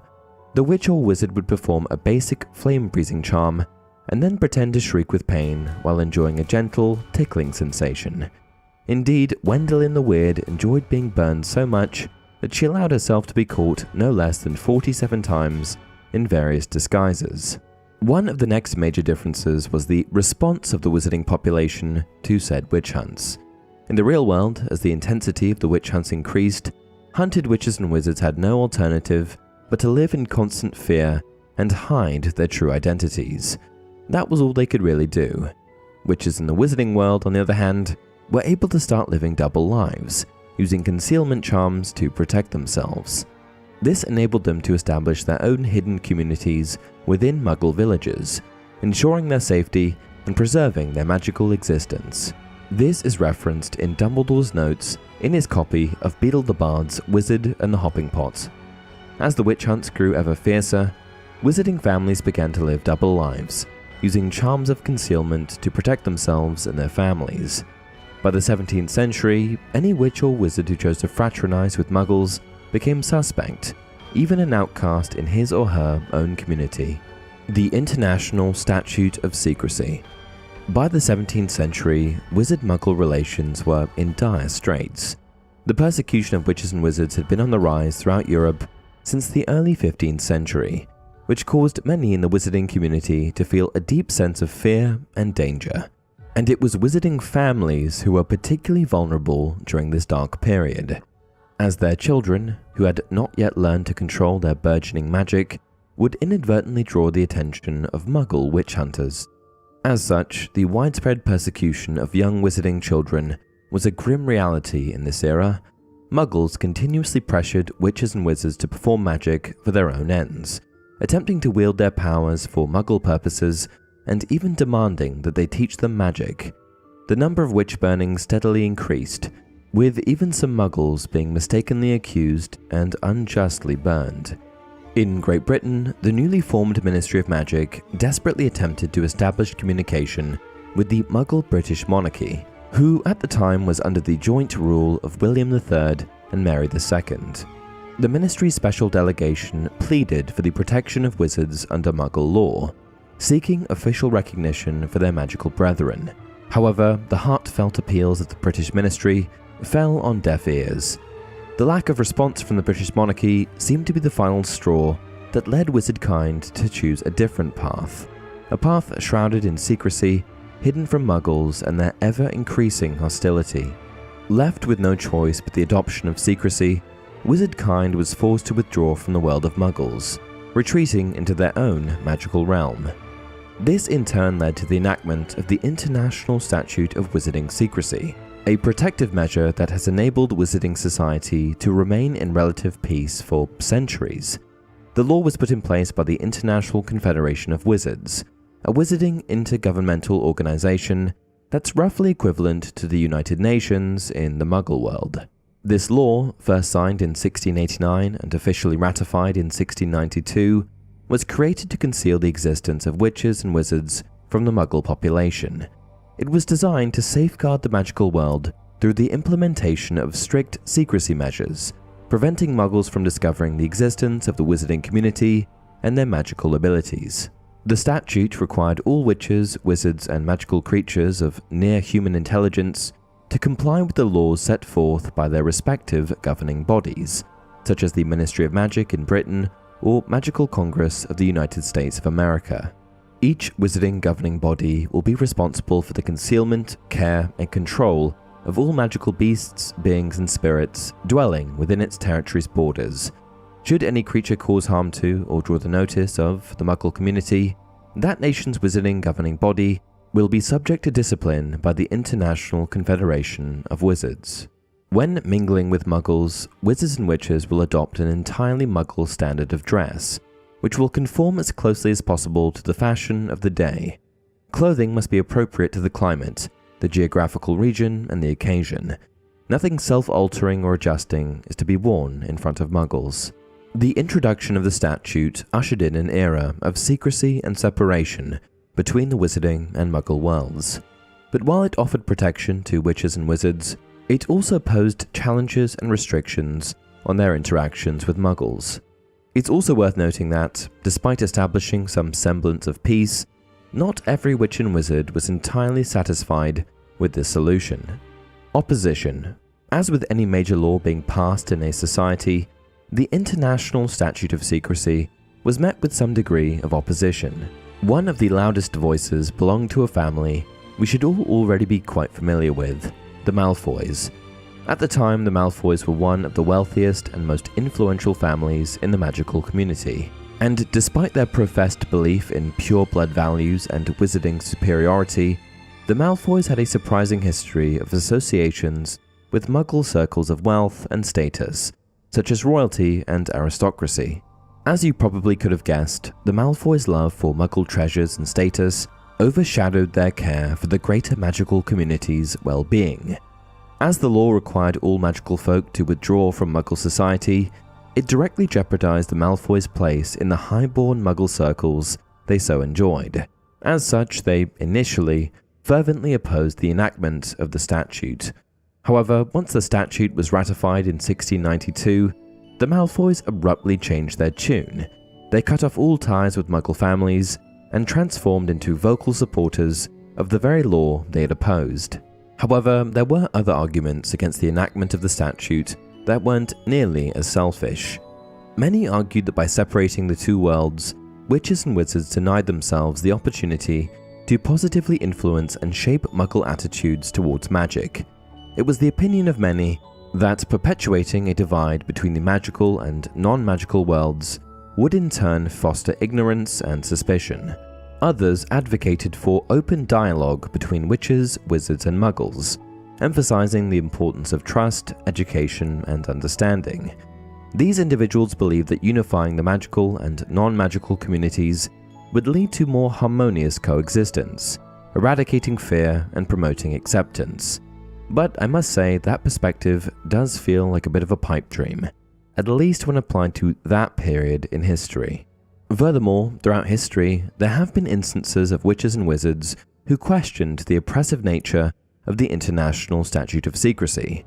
Some argued that it undermined the fundamental rights of magical individuals by forcing them into hiding and denying them the freedom to live openly as they truly were.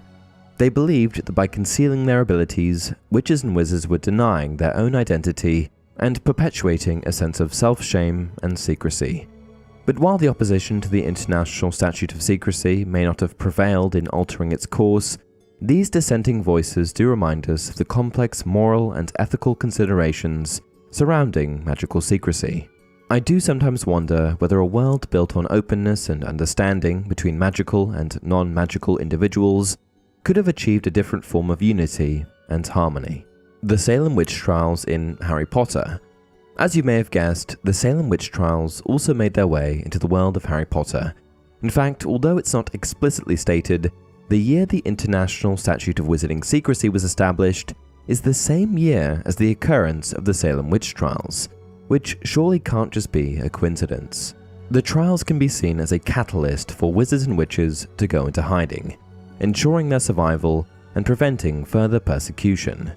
This echoes the historical context, where witch hunts pushed the magical community to desperate measures, such as concealing their true identities or seeking refuge in hidden communities.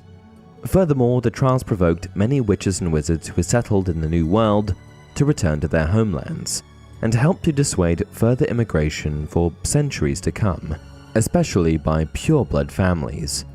Though witch hunts rarely ever caught actual witches or wizards, their vicious nature and widespread dispersal meant that major wizarding institutions such as schools, most notably Hogwarts and Ilvermorny, and governments such as the British Ministry and MACUSA, were established in highly remote places and or concealed by powerful magical means. Interestingly enough, Ilvermorny, otherwise known as American Hogwarts, was actually founded in Massachusetts, the same place that the trials took place, hidden in plain sight atop Mount Greylock. Another notable difference between real witch hunts and those depicted in the wizarding world is the continued existence of witch hunting into the 20th century.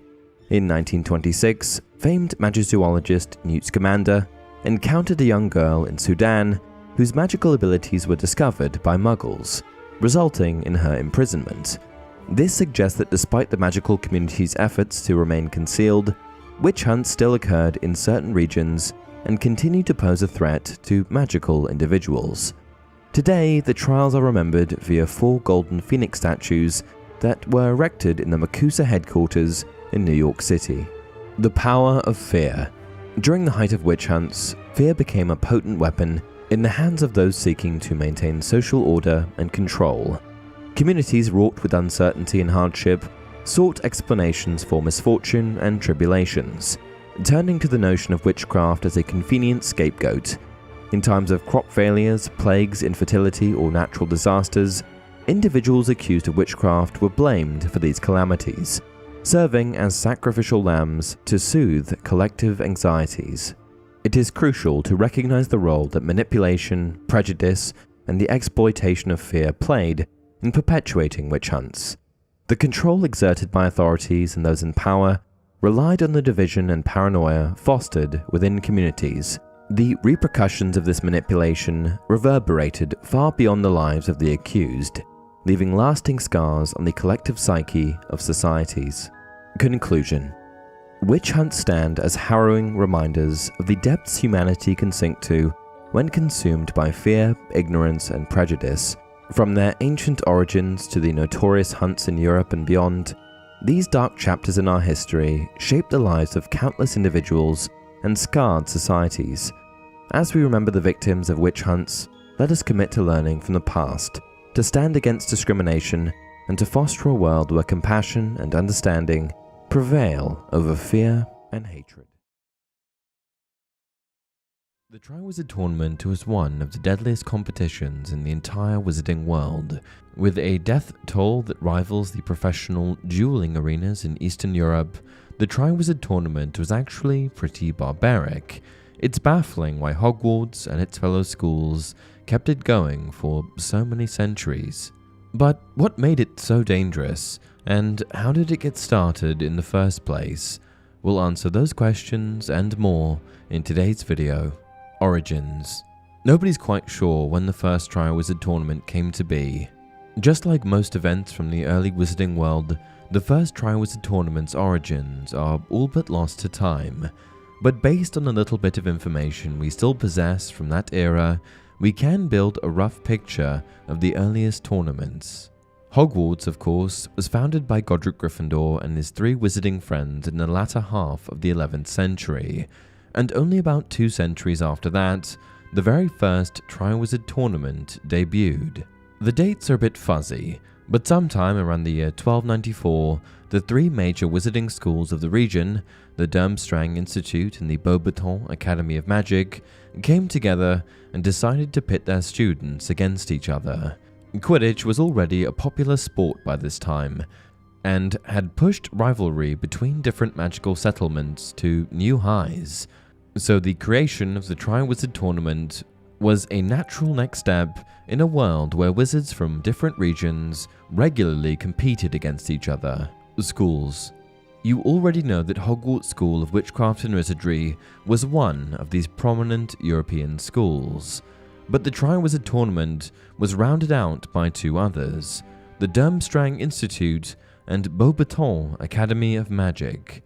While Hogwarts mostly accepted British and Irish students, the Durmstrang Institute took its pupils from all over Europe. Located in a mysterious part of the continent, far into the north, the Durmstrang Institute always seemed to produce wizards and witches who wouldn't shy away from a fight. The students at Durmstrang were even well versed in the dark arts. Unlike Hogwarts, who only taught children how to defend against dark wizards and curses, the faculty at Durmstrang actually instructed its pupils on how to use dark magic. Perhaps that is why Gellert Grindelwald, the infamous dark wizard of the early 20th century, became so infatuated with the dark arts in the first place. The 3rd competitor in the Triwizard Tournament must always hail from the Beauxbatons Academy of Magic. This magical school was, unsurprisingly, located in France. But unlike the film, it wasn't a girls-only school. Plenty of famous wizards attended Beauxbatons Academy. In fact, the greatest alchemist of the modern era, Nicolas Flamel, attended Beauxbatons. As you know, he was the wizard who created the Philosopher's Stone, the very first item that Lord Voldemort sought after binding his body to Professor Quirrell's. The children at Beauxbatons were quite easy to spot in a crowd, especially during the tournaments. Compared to the gruff-looking students from Durmstrang and the motley crew of kids at Hogwarts, those from Beauxbatons were typically elegantly dressed and well composed in public, but their preoccupation with their appearance didn't mean that they slouched in the classroom. Students at Beauxbatons were absolutely great wizards and witches. Truth be told, they possessed nearly as many Triwizard victories as Hogwarts, and only needed one more to make it a tie. History. Ever since the tournament began in the late 13th century, it plugged along, becoming a staple in the lives of many wizarding students throughout Europe and Britain. The 3 schools pledged to hold the event every 5 years, and for the most part, they stuck to that. But even though the tournament played such an important role in the history of magical education, you might be surprised to know that there aren't many records about the games, or even the champions from each tournament. In fact, much like other murky histories in the wizarding world, we only know a bit about the Triwizard Tournament of the Middle Ages. Until it was put on a hiatus in the 1790s, Hogwarts, Durmstrang, and Beauxbatons participated in, at the very minimum, 125 tournaments. And by the time Harry Potter had a shot at the goblet, Hogwarts held 63 victors, and Beauxbatons commanded a very convincing second-place seat with 62 wins of their own. It's hard to know exactly what happened during those centuries, but if you think about it, the games must have been downright scary. After all, during Harry Potter's own Triwizard Tournament in the early 1990s, Albus Dumbledore and the other headmasters made sure to reduce the lethality of the events. They didn't want any more deaths on their hands. But the Triwizard Tournament from the distant past had a bloody reputation for killing, maiming, and crippling their participants. The types of tasks Harry faced during his tournament, like taking on a Hungarian horntail dragon, might have been a walk in the park compared to some of the ones previous generations faced. It wouldn't be far-fetched to speculate that truly dark beasts like dementors or letherfolds were unleashed during the games. But in the end, we'll never know the full truth. All we know is that the games were cancelled towards the end of the 18th century, or the beginning of the 19th. There had been far too many deaths, and the parents of children at Hogwarts refused to let their kids be fodder for entertainment anymore. It was a cockatrice, the horrid rooster and lizard hybrid, which might have been the straw that broke the camel's back. During a tournament in the 1790s, one of the magical beasts, a cockatrice, broke free from the game field. During its subsequent rampage, the headmasters of each school fell victim and was savagely attacked. If it wasn't for an odd comment that Hagrid once made when he implied that he'd been alive during a Triwizard Tournament, that game involving the cockatrice might have been the very last one. Perhaps Rubeus was letting us in on a secret, that there had been a few failed attempts to bring the Triwizard Tournament back over the years. But it didn't come back in full force until Harry Potter's 4th year at Hogwarts. During that game, Albus Dumbledore and the other headmasters tried their best to reduce the violence in the games, but in the end, yet another student lost their life. This time, it wasn't exactly the tournament's fault, though. Lord Voldemort and his lackey, Barty Crouch Jr., had used the games to lure Harry Potter into a dark ritual where Voldemort would regain a true physical body. In the process, Cedric Diggory was murdered by Peter Pettigrew, a small casualty in Voldemort's ultimate plan to regain power. Rules. Now, if you're unfamiliar with the rules of the Triwizard Tournament, you're in luck, because they're pretty straightforward. Every tournament had 3 games. Typically, tournaments wouldn't reuse the same games or challenges year after year, but after so many centuries of competition, you'd be surprised just how hard it was to concoct new challenges for the students. So, 3 challenges would be drafted, and the head of each school would judge the champions on their ability to complete each one. In the past, the tournament was open to almost anyone, as long as they were a current student at one of the 3 schools. But by Harry Potter's time, a few careful changes were drafted in order to prevent younger year students from losing their lives. The most important alteration was an age charm that prevented anyone younger than 17 from placing their name in the goblet. Oh yeah, and about the Goblet of Fire. The giant cup, filled with blue flames, was just like the sorting hat. Students would submit their names into the flames, and the goblet would consider each one until it selected the perfect champion for each school.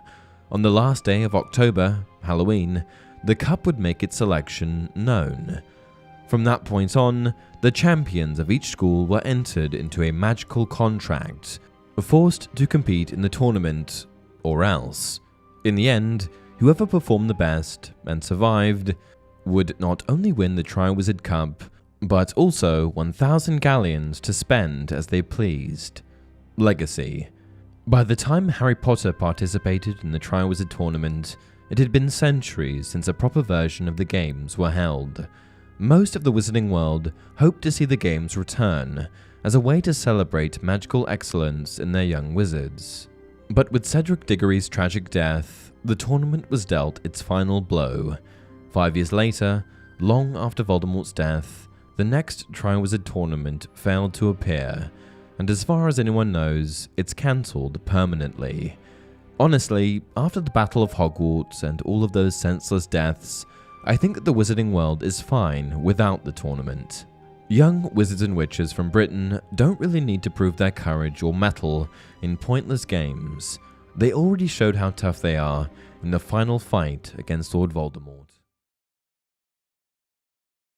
Today, we're discussing the darker side of the Wizarding world. What do you know about the dark arts? Just like any other line of magic, the spells and charms that the Wizarding community feared most, the dark arts has a long, complex history. But unfortunately for modern historians, much of it has remained shrouded in secrecy. If it weren't for a few ancient dark wizards, like the sorcerer named Godelot, who wrote the resource book Magique Most Evil, we would know very little of the methods dark wizards employed in their crafts. But thanks to their texts and the resurgence in dark magic that Tom Riddle brought about towards the end of the 20th century, we're able to chart a course from the earliest days of dark magic to the modern era. When we toss the term dark arts around, it's easy to think that we're only talking about the 3 unforgivable curses. 3 spells that would land a wizard or witch a one-way ticket to a locked cell in Azkaban.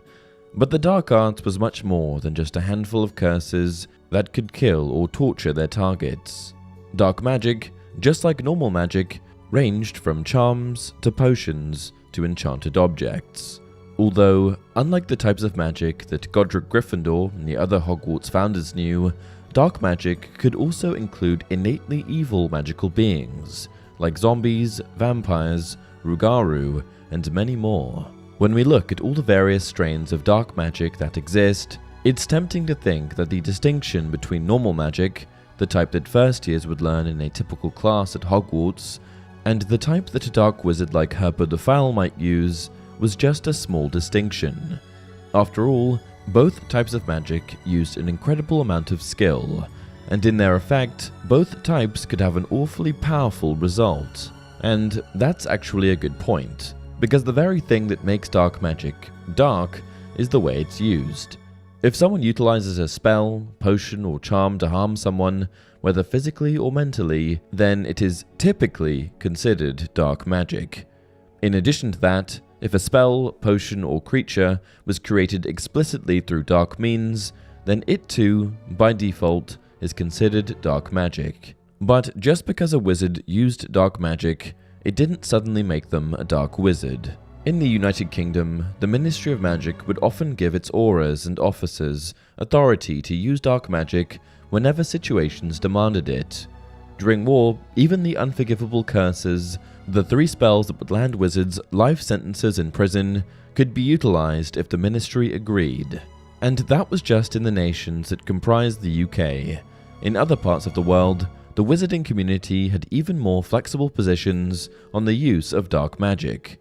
Most famously, former Death Eater Igor Karkaroff allowed students to enroll in an outright dark arts class at his school, the Durmstrang Institute.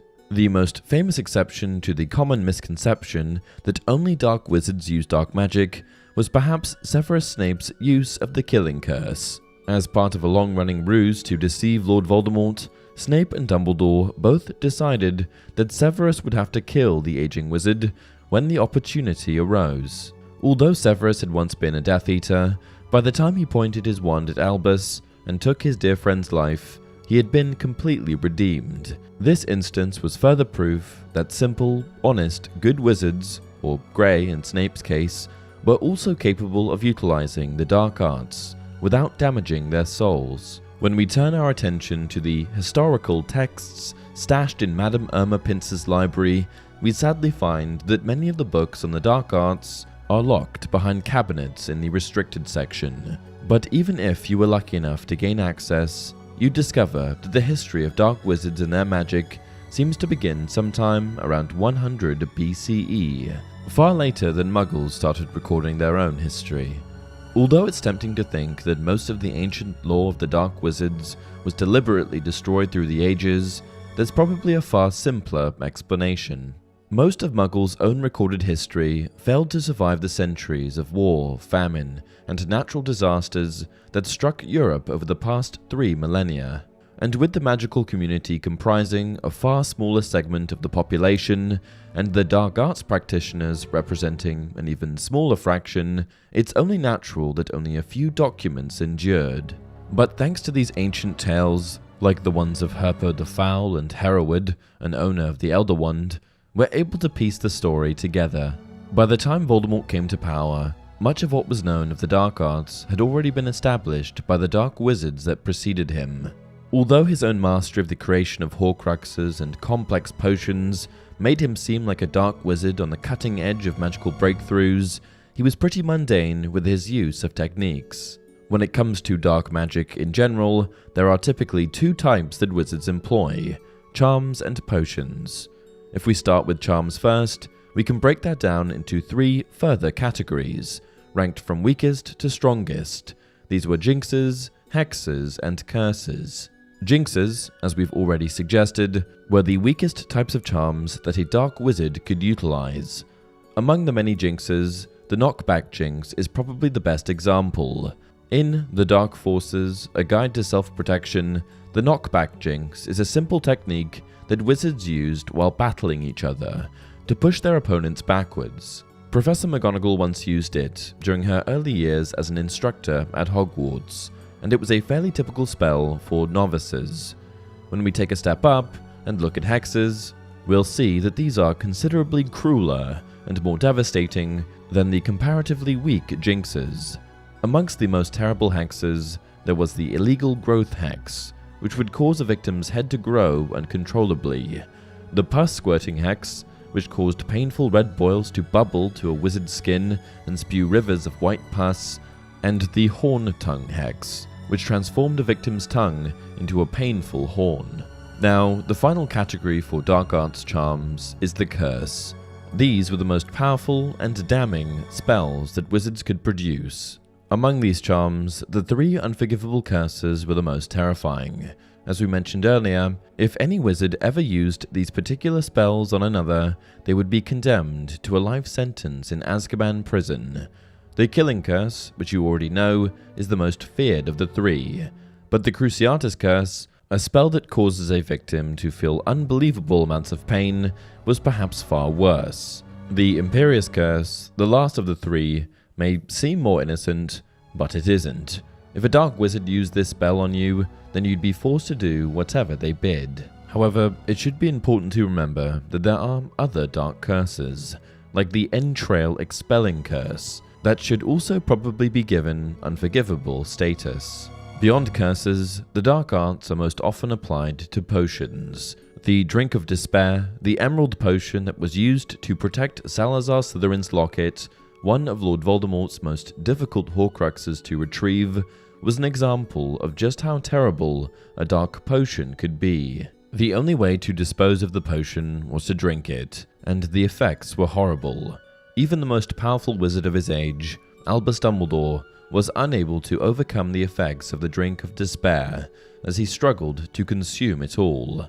This, in fact, was one of the many inventions that Lord Voldemort claimed to have achieved in his many years of studying the dark arts. Besides the Drink of Despair, other famous dark potions relied on terrible ingredients, like unicorn blood, in order to bring their desired result.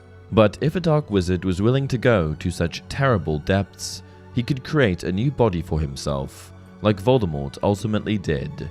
Using these spells and potions, a wizard could enchant objects with harmful intentions. Like the Hogwarts founders enchanted the Sorting Hat in order to select students for their houses in the years after their deaths, dark wizards used similar techniques to curse pens, books, and even houses. But the topic of dark creatures is, perhaps, the most interesting of all the dark arts. While some, like the Basilisk, were the result of experimentation conducted by dark wizards, many of these beasts occurred naturally in the wild. Boggarts and dementors are the most famous, but vampires, banshees, and hags plagued wizards for centuries as well. The fact that many of these beasts preyed on witches and wizards wasn't the only reason they were considered dark. Many other beasts, like dragons and manticores, were known to eat people, but were often unlisted in catalogues of dark creatures. It seemed to most that a certain level of sentience and a deliberate desire to be cruel were the attributes that separated dark creatures from other predators. When we take a step back and look at all that the dark arts comprises, it's hard not to feel a sense of awe. And when we consider the ultimate legacy of dark magic, you might find that you feel an equally large sense of terror. As we said earlier, not all dark arts practitioners were evil, but the overwhelming majority were, and the lives they ruined and the devastation they wrought on the wizarding community would leave scars for centuries to come. Today, we're going to be discussing the darker side of the wizarding world, diving deep into the subject of Horcruxes, and discussing a historical figure who created a Horcrux long before Voldemort ever did. J.K. Rowling once revealed that, over the course of history, many witches and wizards tried to create a Horcrux, in spite of a severe lack of instructions from evil textbooks. Wizards would have been looking for ways to do exactly what Voldemort did for years, and some of the ways they would have tried would have killed them. So I imagine they're huge parallels. Splitting the atom would be a very good parallel in our world. I do imagine that other people are going to have tried. I think it would be naive not to think that people have been trying for a long time and thought they succeeded and hadn't, or else maimed themselves or killed themselves in the attempt. It's such a dangerous thing to do. What this quote tells me is that maybe, just maybe, there's a wizard out there that was able to produce a Horcrux before anyone else. They just never made it into the history books. After all, if the idea of producing a Horcrux is self-preservation, why would you want to boast about it and bring it to everyone's attention? I happen to have one very good guess for who this wizard might be, the original Horcrux creator. But first, let's look at the other wizards in Harry Potter canon who are credited as having created Horcruxes, and let's look at what exactly a Horcrux is. A Horcrux is a dark object in which a dark witch or wizard has imbued part of their soul. The ultimate purpose of creating a Horcrux is to achieve immortality. J.K. Rowling, who coined the term, defines it as follows: a receptacle prepared by dark magic in which a dark wizard has intentionally hidden a fragment of his soul for the purpose of attaining immortality. According to Harry Potter canon, Herpo the Foul is the first wizard on record to have created a Horcrux. Herpo was an ancient dark wizard that hailed from Greece, who happened to have an awful lot of similarities to Salazar Slytherin.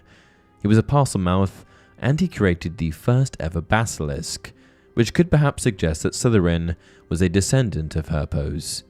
It's entirely unknown when Herpo walked the earth, but we do know that it was a long, long time ago, as he is commonly referred to as one of the earliest known dark wizards. While Herpo is credited as having created the first Horcrux, what's surprising is that we actually don't know much about it. We don't know when he made it, what it is, or if when it was destroyed. For all we know, Herpo could still be around. I've got a theory surrounding this in another video, The Lost Horcrux, but go and watch that afterwards. The next credited Horcrux creator came along many centuries later, a young boy by the name of Tom Riddle, Voldemort. I would venture to say that Voldemort is the individual most commonly associated with Horcruxes, not Herpo, despite Herpo being the first to create one. And that's because Voldemort, whose main objective in life was to achieve immortality, ultimately created 7 of them: a ring, a diary, a cup, a locket, a diadem, a snake, and a boy. So if not Herpo and not Voldemort, who is this mysterious wizard that I believe should be credited as the first Horcrux creator? If you're not up to snuff on your folklore, particularly your Russian folklore, then the concept of a soul container or soul shard like a Horcrux may have been introduced to you in the Harry Potter books, but as it so happens, this is not a novel concept, and was actually introduced many centuries ago in folktales. Now, it's no secret that J.K. Rowling tends to draw all kinds of inspiration from all over the map when doing her storytelling. There's Greek influence, Roman influence, historic literary influence, and, well, many other kinds of influence evident within the Harry Potter story. And Rowling certainly gives due credit to these sources of inspiration. However, when questioned specifically about the origin of Horcruxes, J.K. Rowling claimed that nothing in particular had inspired the concept. Could this be the case? Certainly. But does this piece of Russian folklore that I'm about to tell you seem quite familiar? You be the judge and let me know in the comments. The first folktale containing a Horcrux-esque object was called Tsarevich Peter and the Wizard. In this story, the Tsar's three sons attempt to rescue Tsar Belyanin's wife, the Tsaritsa, who has been abducted by a dark wizard, Koschei. Koschei, who also goes by the epithet the Immortal, which bears a striking resemblance to Voldemort, Flight of Death in French, is an archetypal male antagonist that has been appearing in Slavic tales since before the 18th century. In this tale, two of the Tsar's sons fail in their attempts to rescue the Tsaritsa, but the third son, Peter, discovers the secret to Koschei's immortality. Koschei, much like Voldemort, discovered a dark spell that allowed him to separate soul from body, hiding his soul inside of nested objects to protect it. The tale of Koschei supports the idea in Harry Potter that the soul is the most important part of our life force, and that the physical body is merely a container, a vessel. In order to prevent himself from being killed, Koschei hides his soul inside of nested objects in order to protect it. Like the Russian Matryoshka doll or nesting doll, there are layers and layers that need to be peeled back in order to get to the base layer, each layer acting as one more measure of protection. In Koschei's tale, his soul is hidden within an egg, within a duck, within a hare that nests in a hollow log that floats on a pond found in a forest on the island of Buyan.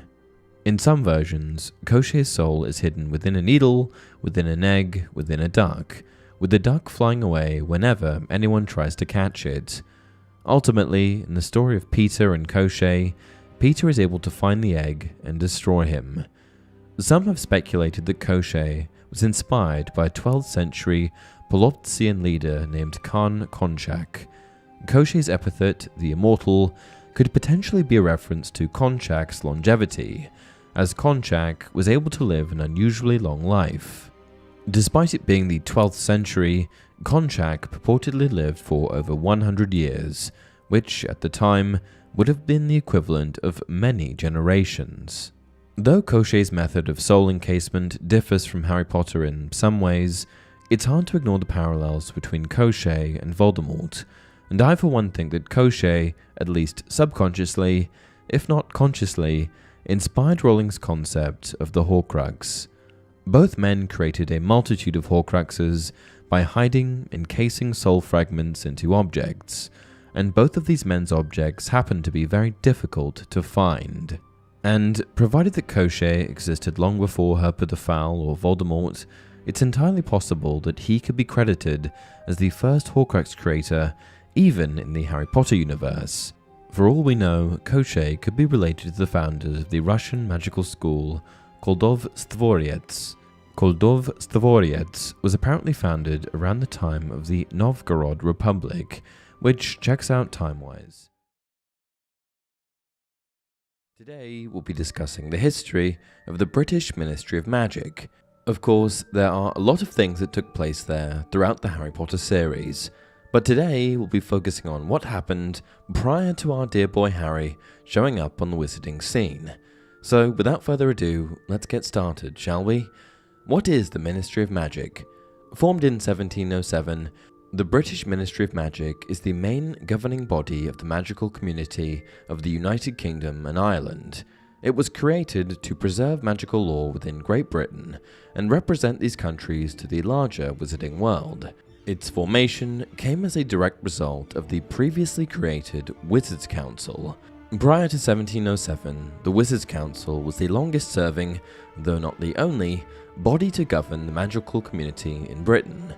After the imposition of the International Statute of Secrecy in 1692, however, the wizarding community needed a more highly structured, organized, and more complex governing structure than they had hitherto used, to support, regulate, and communicate with a community in hiding. This, of course, led to what is now known as the Ministry of Magic. Employees of the ministry are largely unelected, with the exception of the Minister, who is voted in by Great Britain's wizarding community. As seen in the Fantastic Beasts films, many other countries in the wizarding world have their own ministries of magic, including France, Germany, and Bulgaria. The United States also has a magical governing body, but as we learned in Fantastic Beasts and Where to Find Them, Their government is called the Magical Congress of the United States of America, or MACUSA, the location of the ministry and how to access it. The headquarters for the British Ministry of Magic is located well beneath His Majesty's Treasury Building in central London, deep underground. Witches and wizards employed by the ministry can enter by flue network or apparition. However, during Voldemort's rise to power in the 1990s, employees of lower rank were forced to enter the ministry by way of a toilet network.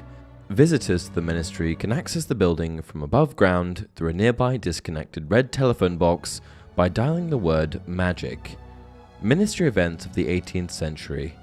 As mentioned earlier, the British Ministry of Magic was founded at the beginning of the 18th century in 1707. Upon its establishment, the former chief warlock of the Wizengamot, Ulick Gamp, assumed the role of the first ever Minister for Magic in Great Britain. For those of you who may not recall, the Wizengamot is Britain's wizarding High Court of Law and Parliament, which predates the ministry. In any case, during Minister Gamp's term, he founded the Department of Magical Law Enforcement, meaning that this department has existed since the early 18th century. It was also during this time that the ministry guided its citizens through the Wizarding World's adjustment to the International Statute of Secrecy of 1692. The years to follow were formative in the ministry's foundational operations. For example, in 1717, the ministry officially classified the Imperius, Cruciatus, and Avada Kedavra curses as the unforgivable curses. And then, sometime during the next Minister for Magic's term between 1718 and 1726, Azkaban was made into the official wizarding prison. This idea came from Damocles Rao, the minister at the time, who chose Azkaban as the location for the jail over the remote Hebridean island, despite much protest from the wizarding community. The next Minister for Magic, Perseus Parkinson, attempted to pass a bill which would have made it illegal to marry muggles, a law which, as we know, was enforced in the United States. However, the bill never passed in the UK, and Parkinson was voted out soon after. Sometime between 1747 and 1752, the ministry faced a goblin and werewolf rebellion, which apparently was rather mismanaged by the minister at the time, Albert Boot. Quite unfortunately, his successor, Basil Flack, did little better, as he was only in office for a mere 2 months before being removed from the position. Flack is the shortest-serving minister to ever hold the position within the ministry. Fortunately, the ministry was able to quell a number of revolts after this time during the rule of Hephaestus Gore. Gore also led the ministry's renovation of Azkaban prison's facilities. In 1782, the ministry secretly convened with the Muggle government to support the Prime Minister at the time, Lord Frederick North, with King George III's ailing mental health. Unfortunately, this connection only served to call Lord North's sanity into question for his rumoured belief in wizards. 1798 then saw the induction of the ministry's first female Minister for Magic, Artemisia Lufkin. During her 13 years in office, she established the Department of International Magical Cooperation and held the Quidditch World Cup for the first time in Britain. 19th century ministers and events. Following Lufkin's time in office, Grogan Stump served as minister from 1811 to 1819, and led the ministry's establishment of the Department of Magical Games and Sports.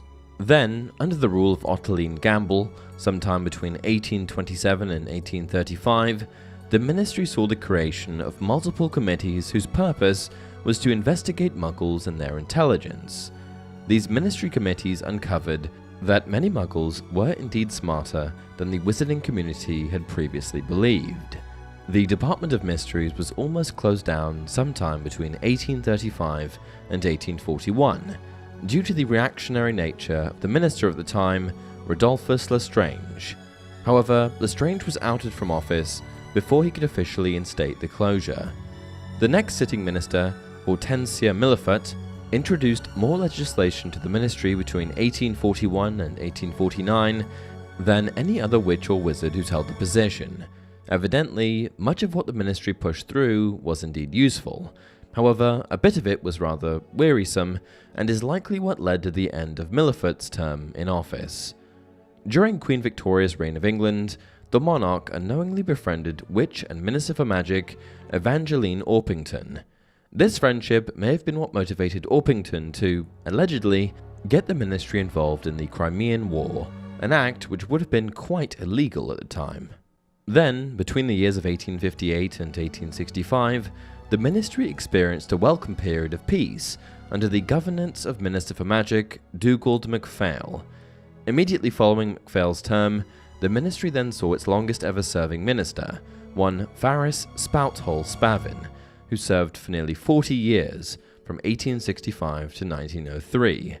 Spavin was 147 when he finally left office, at which point he had survived an assassination attempt from a centaur and attended Queen Victoria's funeral.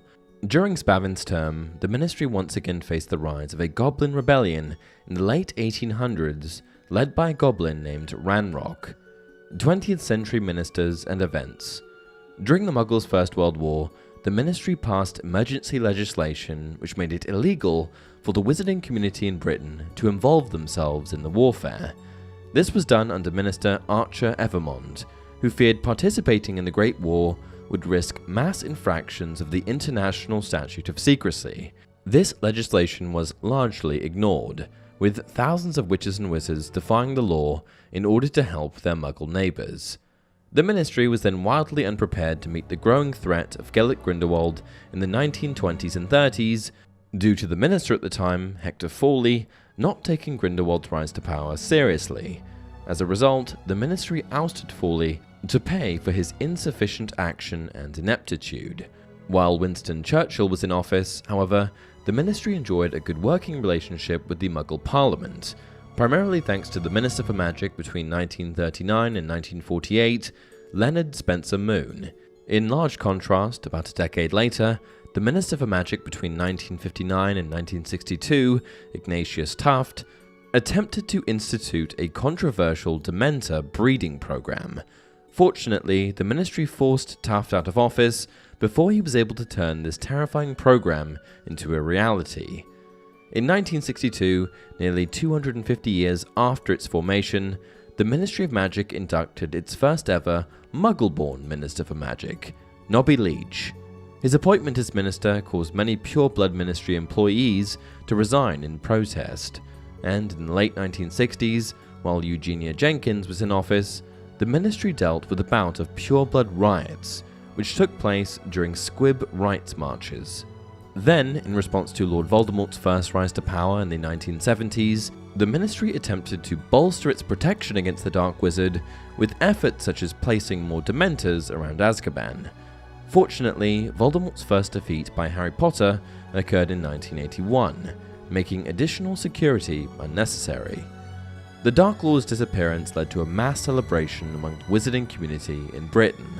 These celebrations caused a number of breaches against the International Statute of Secrecy, leaving the ministry to defend the actions of its citizens against the International Confederation of Wizards.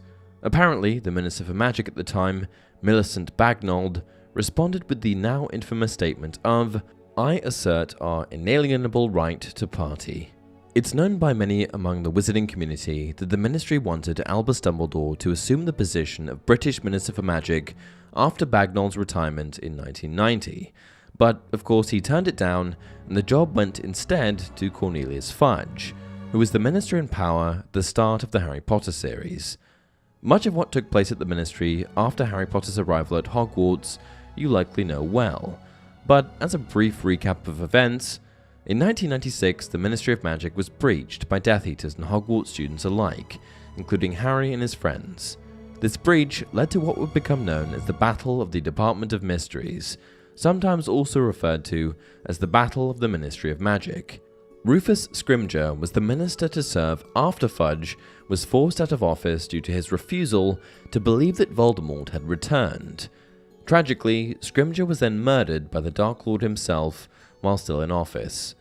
Pius Thickness then served for only a year, operating under duress of the Imperius Curse. His term has therefore been omitted from most official ministry records. Since the second defeat of Lord Voldemort, the ministry has experienced a time of relative peace, with Kingsley Shacklebolt serving until 1998, and Hermione Granger taking over in 2019. Today, we'll be discussing the history of one of the most infamous spells known to the wizarding world, the Cruciatus Curse, and its incantation, Crucio. For those of you who may not know, the Cruciatus Curse is one of 3 of the wizarding world's most formidable spells, which have come to be known as the Unforgivable Curses. Alongside the Cruciatus Curse, this trio of unforgivable curses is made up of the Killing Curse and the Imperious Curse, with the most fatal curse, and therefore likely the most well-known, being the Killing Curse, which is also known by its incantation, Avada Kedavra. Outside of the Unforgivable Curses, Avada Kedavra may also be the most well-known spell in the entire Harry Potter universe, due to its horrifyingly memorable usage throughout the series. After all, this is the incantation used by Lord Voldemort to murder Harry's parents, James and Lily Potter. It's also the spell used in the Dark Lord's attempt to kill Harry himself, not once but twice, the first of these failed murder attempts occurring when the Killing Curse infamously bounced back at Voldemort, resulting in the demise of his first reign of power in the 1970s and early 80s.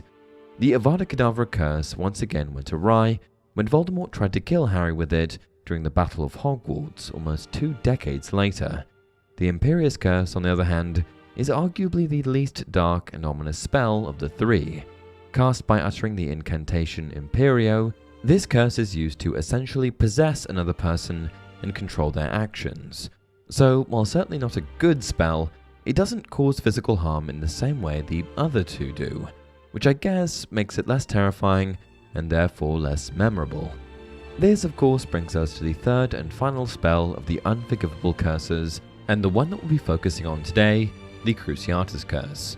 Also known as simply the Torture Curse, the Cruciatus Curse is used by saying the word Crucio.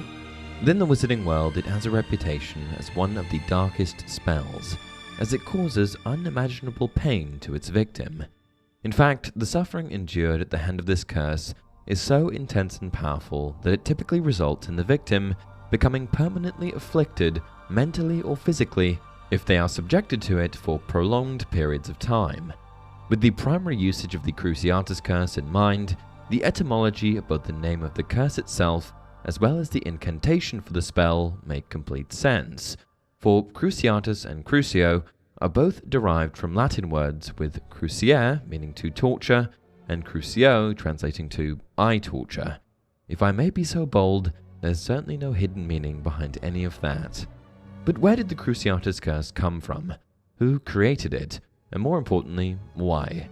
From what we know, the curse was developed in the early Middle Ages by witches and wizards who were involved in the dark arts. It was initially designed for the same usage as in modern times, to torture others, which aligns well with the common practice of torture that was performed by muggles during medieval times. It's also been noted that some witches and wizards made use of the Cruciatus Curse during duels to give them a competitive edge. From an exchange between Bellatrix Lestrange and Harry Potter during the Battle of the Department of Mysteries, we know that in order to work properly, the curse must be cast with a deep desire to cause harm to the victim, and that the caster must also derive a sense of pleasure from inflicting pain on another person. This becomes evident after Harry tries to cast the curse at Bellatrix, and the effects wear off almost instantly.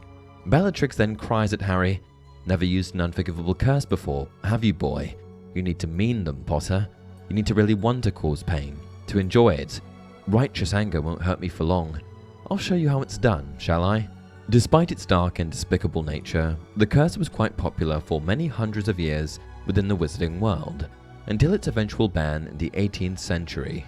With the development of the official governing body, the British Ministry of Magic, the Cruciatus Curse, along with the Killing Curse and the Imperious Curse, were dubbed the Unforgivable Curses and made illegal in the year 1717. The 3 curses were legalized again throughout the years, but only during times of war and extreme conflict. During Voldemort's first rise to power, the head of the Department of Magical Law Enforcement, Bartemius Crouch Sr., lifted the ban on the curses in an effort to level the playing field for the Ministry's auras against the Dark Lord's Death Eaters, who had little issue with breaking the law to use the unforgivable curses in the name of Voldemort. And it was during Voldemort's second rise to power in the 1990s that the three curses were once again legalized, this time by the Dark Lord himself after he overtook the Ministry of Magic. As I'm sure you've realized, the majority of those who cast the Cruciatus curse are dark witches and wizards, most notably Voldemort and his Death Eaters, at least in recent history. Typically, the curse is performed on people of both magical and muggle descent, but that said, it can be cast onto any living creature, like we see in the Goblet of Fire when the fake Mad-Eye Moody demonstrates the curse on a spider. Due to the criminal intent, most of the witches and wizards who have utilized the Cruciatus curse, not to mention the extreme harm it causes to victims, it likely comes as no surprise that casting this spell is punishable by life imprisonment. If caught using this or either of the other two unforgivable curses, the witch or wizard who casts it would be promptly arrested and sent to the magical prison of Azkaban to live out the remainder of their life. Outside of the years that the Cruciatus curse was legalized, the only way to avoid imprisonment was if a witch or wizard who cast this spell could provide enough evidence to suggest that they were under the influence of the Imperius curse at the time of casting Crucio. When it comes to defending against this heinous curse, there's little the intended victim can do once the caster of the spell has uttered the incantation. In fact, there is no known spell that can properly defend against it. The only way one can actually avoid the effects of the Cruciatus curse after it has been cast is to physically avoid or evade the spell. A witch or wizard could also avoid the effects of the curse by simply interrupting the caster before they finish saying Crucio, as Severus Snape did to Harry in The Half-Blood Prince. In addition to Harry's attempt to use the Cruciatus curse on Professor Snape after the tragic death of Albus Dumbledore, this unforgivable curse actually shows up quite frequently after its introduction in the Goblet of Fire. As mentioned, we first learn about this and the other two curses in a Mad-Eye Moody Imposter's Defense Against the Dark Arts class. We then learn about one of the most infamous cases to take place in the last century involving the Cruciatus curse, which targeted the parents of Neville Longbottom, Harry's friend and Hogwarts classmate. Soon after the fake Moody teaches the class about this curse, Professor Dumbledore shares with Harry that Frank and Alice Longbottom were tortured to the point of insanity after being interrogated with the Cruciatus curse by Death Eaters who were searching for Voldemort after he lost his powers in 1981. Tragically, the Longbottoms never recovered and were ultimately moved to St. Mungo's Hospital for Magical Maladies and Injuries to live out their lives there, since they could no longer care for themselves or their son, Neville. Of course, Harry later experiences the effects of the Cruciatus curse firsthand at the wand of Voldemort himself during the Dark Lord's rebirth in the Little Hangleton graveyard. It was pain beyond anything Harry had ever experienced. His very bones were on fire. His head was surely splitting along his scar. He wanted it to end, to black out, to die. The unforgivable curses were then openly practiced and performed on students at Hogwarts during the Second Wizarding War. Now, when most people hear the term Dark Wizard, their mind likely jumps to one of two figures, Voldemort or Grindelwald. But what if I told you that, over the course of history, there were quite a few other dark figures responsible for conducting dark magic and/or terrorizing the greater wizarding world? Today, we're going to dive in and take a look at some of these lesser-known wizards, starting with the oldest. Given that for many of these wizards we only have approximate dates, I'll do my best to get the order right. Let's get into it. Ruxidian. Ruxidian was a dark wizard who was said to have existed during an unknown period in time. It's only referred to as ancient. He was a very talented dark wizard who was fully immersed in the dark arts, able to produce all sorts of evil concoctions and cast all sorts of sinister spells. But one thing that he always had trouble with was what we now know to be the Patronus charm. According to Harry Potter lore, Ruxidian, who was massively magically talented, was simply not able to produce the Patronus charm properly because he was not pure of heart. Where a normal witch or wizard could expect to be introduced to their spirit animal when casting the spell for the first time, Ruxidian was met with maggots. Not only that, but they were maggots that devoured him, engulfing his body. This is a testament to just how evil Ruxidian was. He wasn't just not pure of heart, Ruxidian's heart was black. He was pure evil. Herpa the Foul. Herpa the Foul was an ancient dark wizard that hailed from Greece. It's entirely unknown when Herpa walked the earth, but we do know that it was a long time ago, as he is commonly referred to as one of the earliest known dark wizards. During his existence, Herpo devoted his life to producing and creating some of the worst kinds of magic imaginable, producing the first ever basilisk. Some speculate that Herpo is the distant ancestor of Salazar Slytherin, since he too could speak Parseltongue. Herpo was eventually immortalized on a chocolate frog card. Acrisdis. Acrisdis isn't particularly well known, but he marked his place in wizarding history as a practitioner of the worst kinds of dark arts imaginable. The types of magic that he performed and experimented with made Voldemort's Horcrux creation look fairly commonplace. Acrisdis was alive during the 15th century, and he is the original inhabitant of the island fortress of Azkaban. While traveling one day, Acrisdis stumbled upon the island, which at the time had no infrastructure to speak of. When he first arrived, it was just a regular island, but he soon turned it into his own little dark arts experiment. After placing concealment charms on the island, Acrisdis began his dark arts experiments by luring Muggle sailors to the island, then torturing and eventually murdering them. Before ever stepping foot on the island, Acrisdis was mad, but after spending some time there, he became totally insane as he completely lost touch with reality. He became so wrapped up and enthralled in his experimentation with dark magic that he had lost his mind, and the poor sailors that he brought to the island witnessed it firsthand. In his madness, it has been speculated that Acrisdis either unwittingly or perhaps intentionally created what we now know to be dementors, which are the most evil creatures in the wizarding world. Merwin the Malicious. Next up we have Merwin the Malicious, an evil pureblood wizard that existed in the medieval period, sometime between the 5th and 15th centuries. During his lifetime, Merwin was a dedicated practitioner of the dark arts, and would conduct all sorts of twisted magical experiments using his uniquely hooked wand. He had dark grey scabby looking skin, which sort of resembles lifeless human skin, and would often sport a long dark green cloak.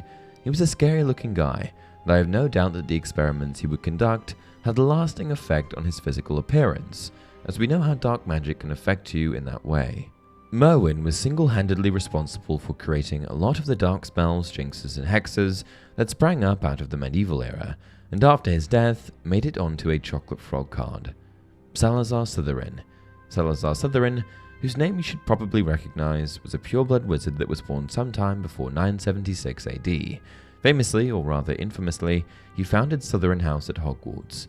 Slytherin is also infamous for his disliking of Muggle-born students, and was a strong proponent of having only pureblood students at Hogwarts. This philosophy was ultimately passed on to other Slytherins. His response to Muggle-born students attending the school was to build the Chamber of Secrets, which concealed a basilisk that was intended to purge the school of these students. Emeric the Evil. The first official known historical owner of the Elder Wand is a wizard who went by the name of Emeric the Evil. Though the wand may have been in the hands of other wizards before Emeric and after Antioch, Emeric is the first wizard on record to have possessed it. Emeric has been described as a short-lived but exceptionally aggressive wizard that terrorized the south of England in the early Middle Ages. Godolo. Godolo was one of the named and known owners of the Elder Wand before it came into the possession of the likes of Gregorovitch, Grindelwald, Dumbledore, etc. If his name sounds doubly familiar to you, it may be because Godolo wrote the famous dark magic textbook Magique Most Evil, a book containing information on dark magic, including a passing reference to Horcruxes in its introduction. Godolo used the Elder Wand to push the boundaries of magic, and considered it to be his teacher, allowing the wand to help him write the book. Leveraging the powerful wand and using it in accordance with his dark mindset, Godolo ultimately created a lot of dark spells and curses. Godolo was eventually killed by his own son, who locked him in the cellar in order to gain ownership of the Elder Wand. Morgana Le Fay. Morgana Le Fay is actually a pseudo-historical figure, and in many versions of folklore she is the nemesis of the powerful wizard Merlin, though not all of them. Morgana, however, also exists in Harry Potter folklore, where she is portrayed as an extremely evil witch, and again the nemesis of Merlin, who went to Hogwarts. Morgana is considered by many to be the most powerful witch of all time, and someone that truly hated every aspect of goodness in the world, doing everything she could do to fight against it. Gorm le Gaunt. Gorm le Gaunt was an Irish pureblood dark witch and the aunt of Isolde Sayre, who founded Ilvermorny School of Witchcraft and Wizardry. Gormla, who attended Hogwarts herself and was sorted into, you guessed it, Slytherin, strongly believed in pureblood supremacy and had an intense hatred for anyone that went against these extreme views. Her hatred went so deep that she murdered her own sister and brother-in-law. She also shared something in common with Voldemort. She had an inability to feel love. Gormla may not have caused widespread turmoil in the wizarding world, but she certainly terrorized her family. Barnabas Deverell. Another previous owner of the Elder Wand, Barnabas Deverell was a wizard from the early 18th century who earned quite the reputation as a fearsome warlock. To put things plainly, Deverell certainly didn't use the wand for good, and for many years he leveraged the powerful wand to tyrannize the wizarding world. However, eventually his reign of terror ended when he was defeated by a rival wizard, Loxias. And here we have yet another previous owner of the Elder Wand. Loxias is the man who famously gave the Elder Wand the name, the Death Stick, and ruthlessly murdered copious amounts of people while using it. Loxias was a truly evil dark wizard that many wanted dead, and according to Dumbledore, many claimed to have been the one to finish him off, even his own mother. And that's it for today's video. If you enjoy the content, please like the video and subscribe to the channel. Until next time, remember, it does not do to dwell on dreams and forget to live.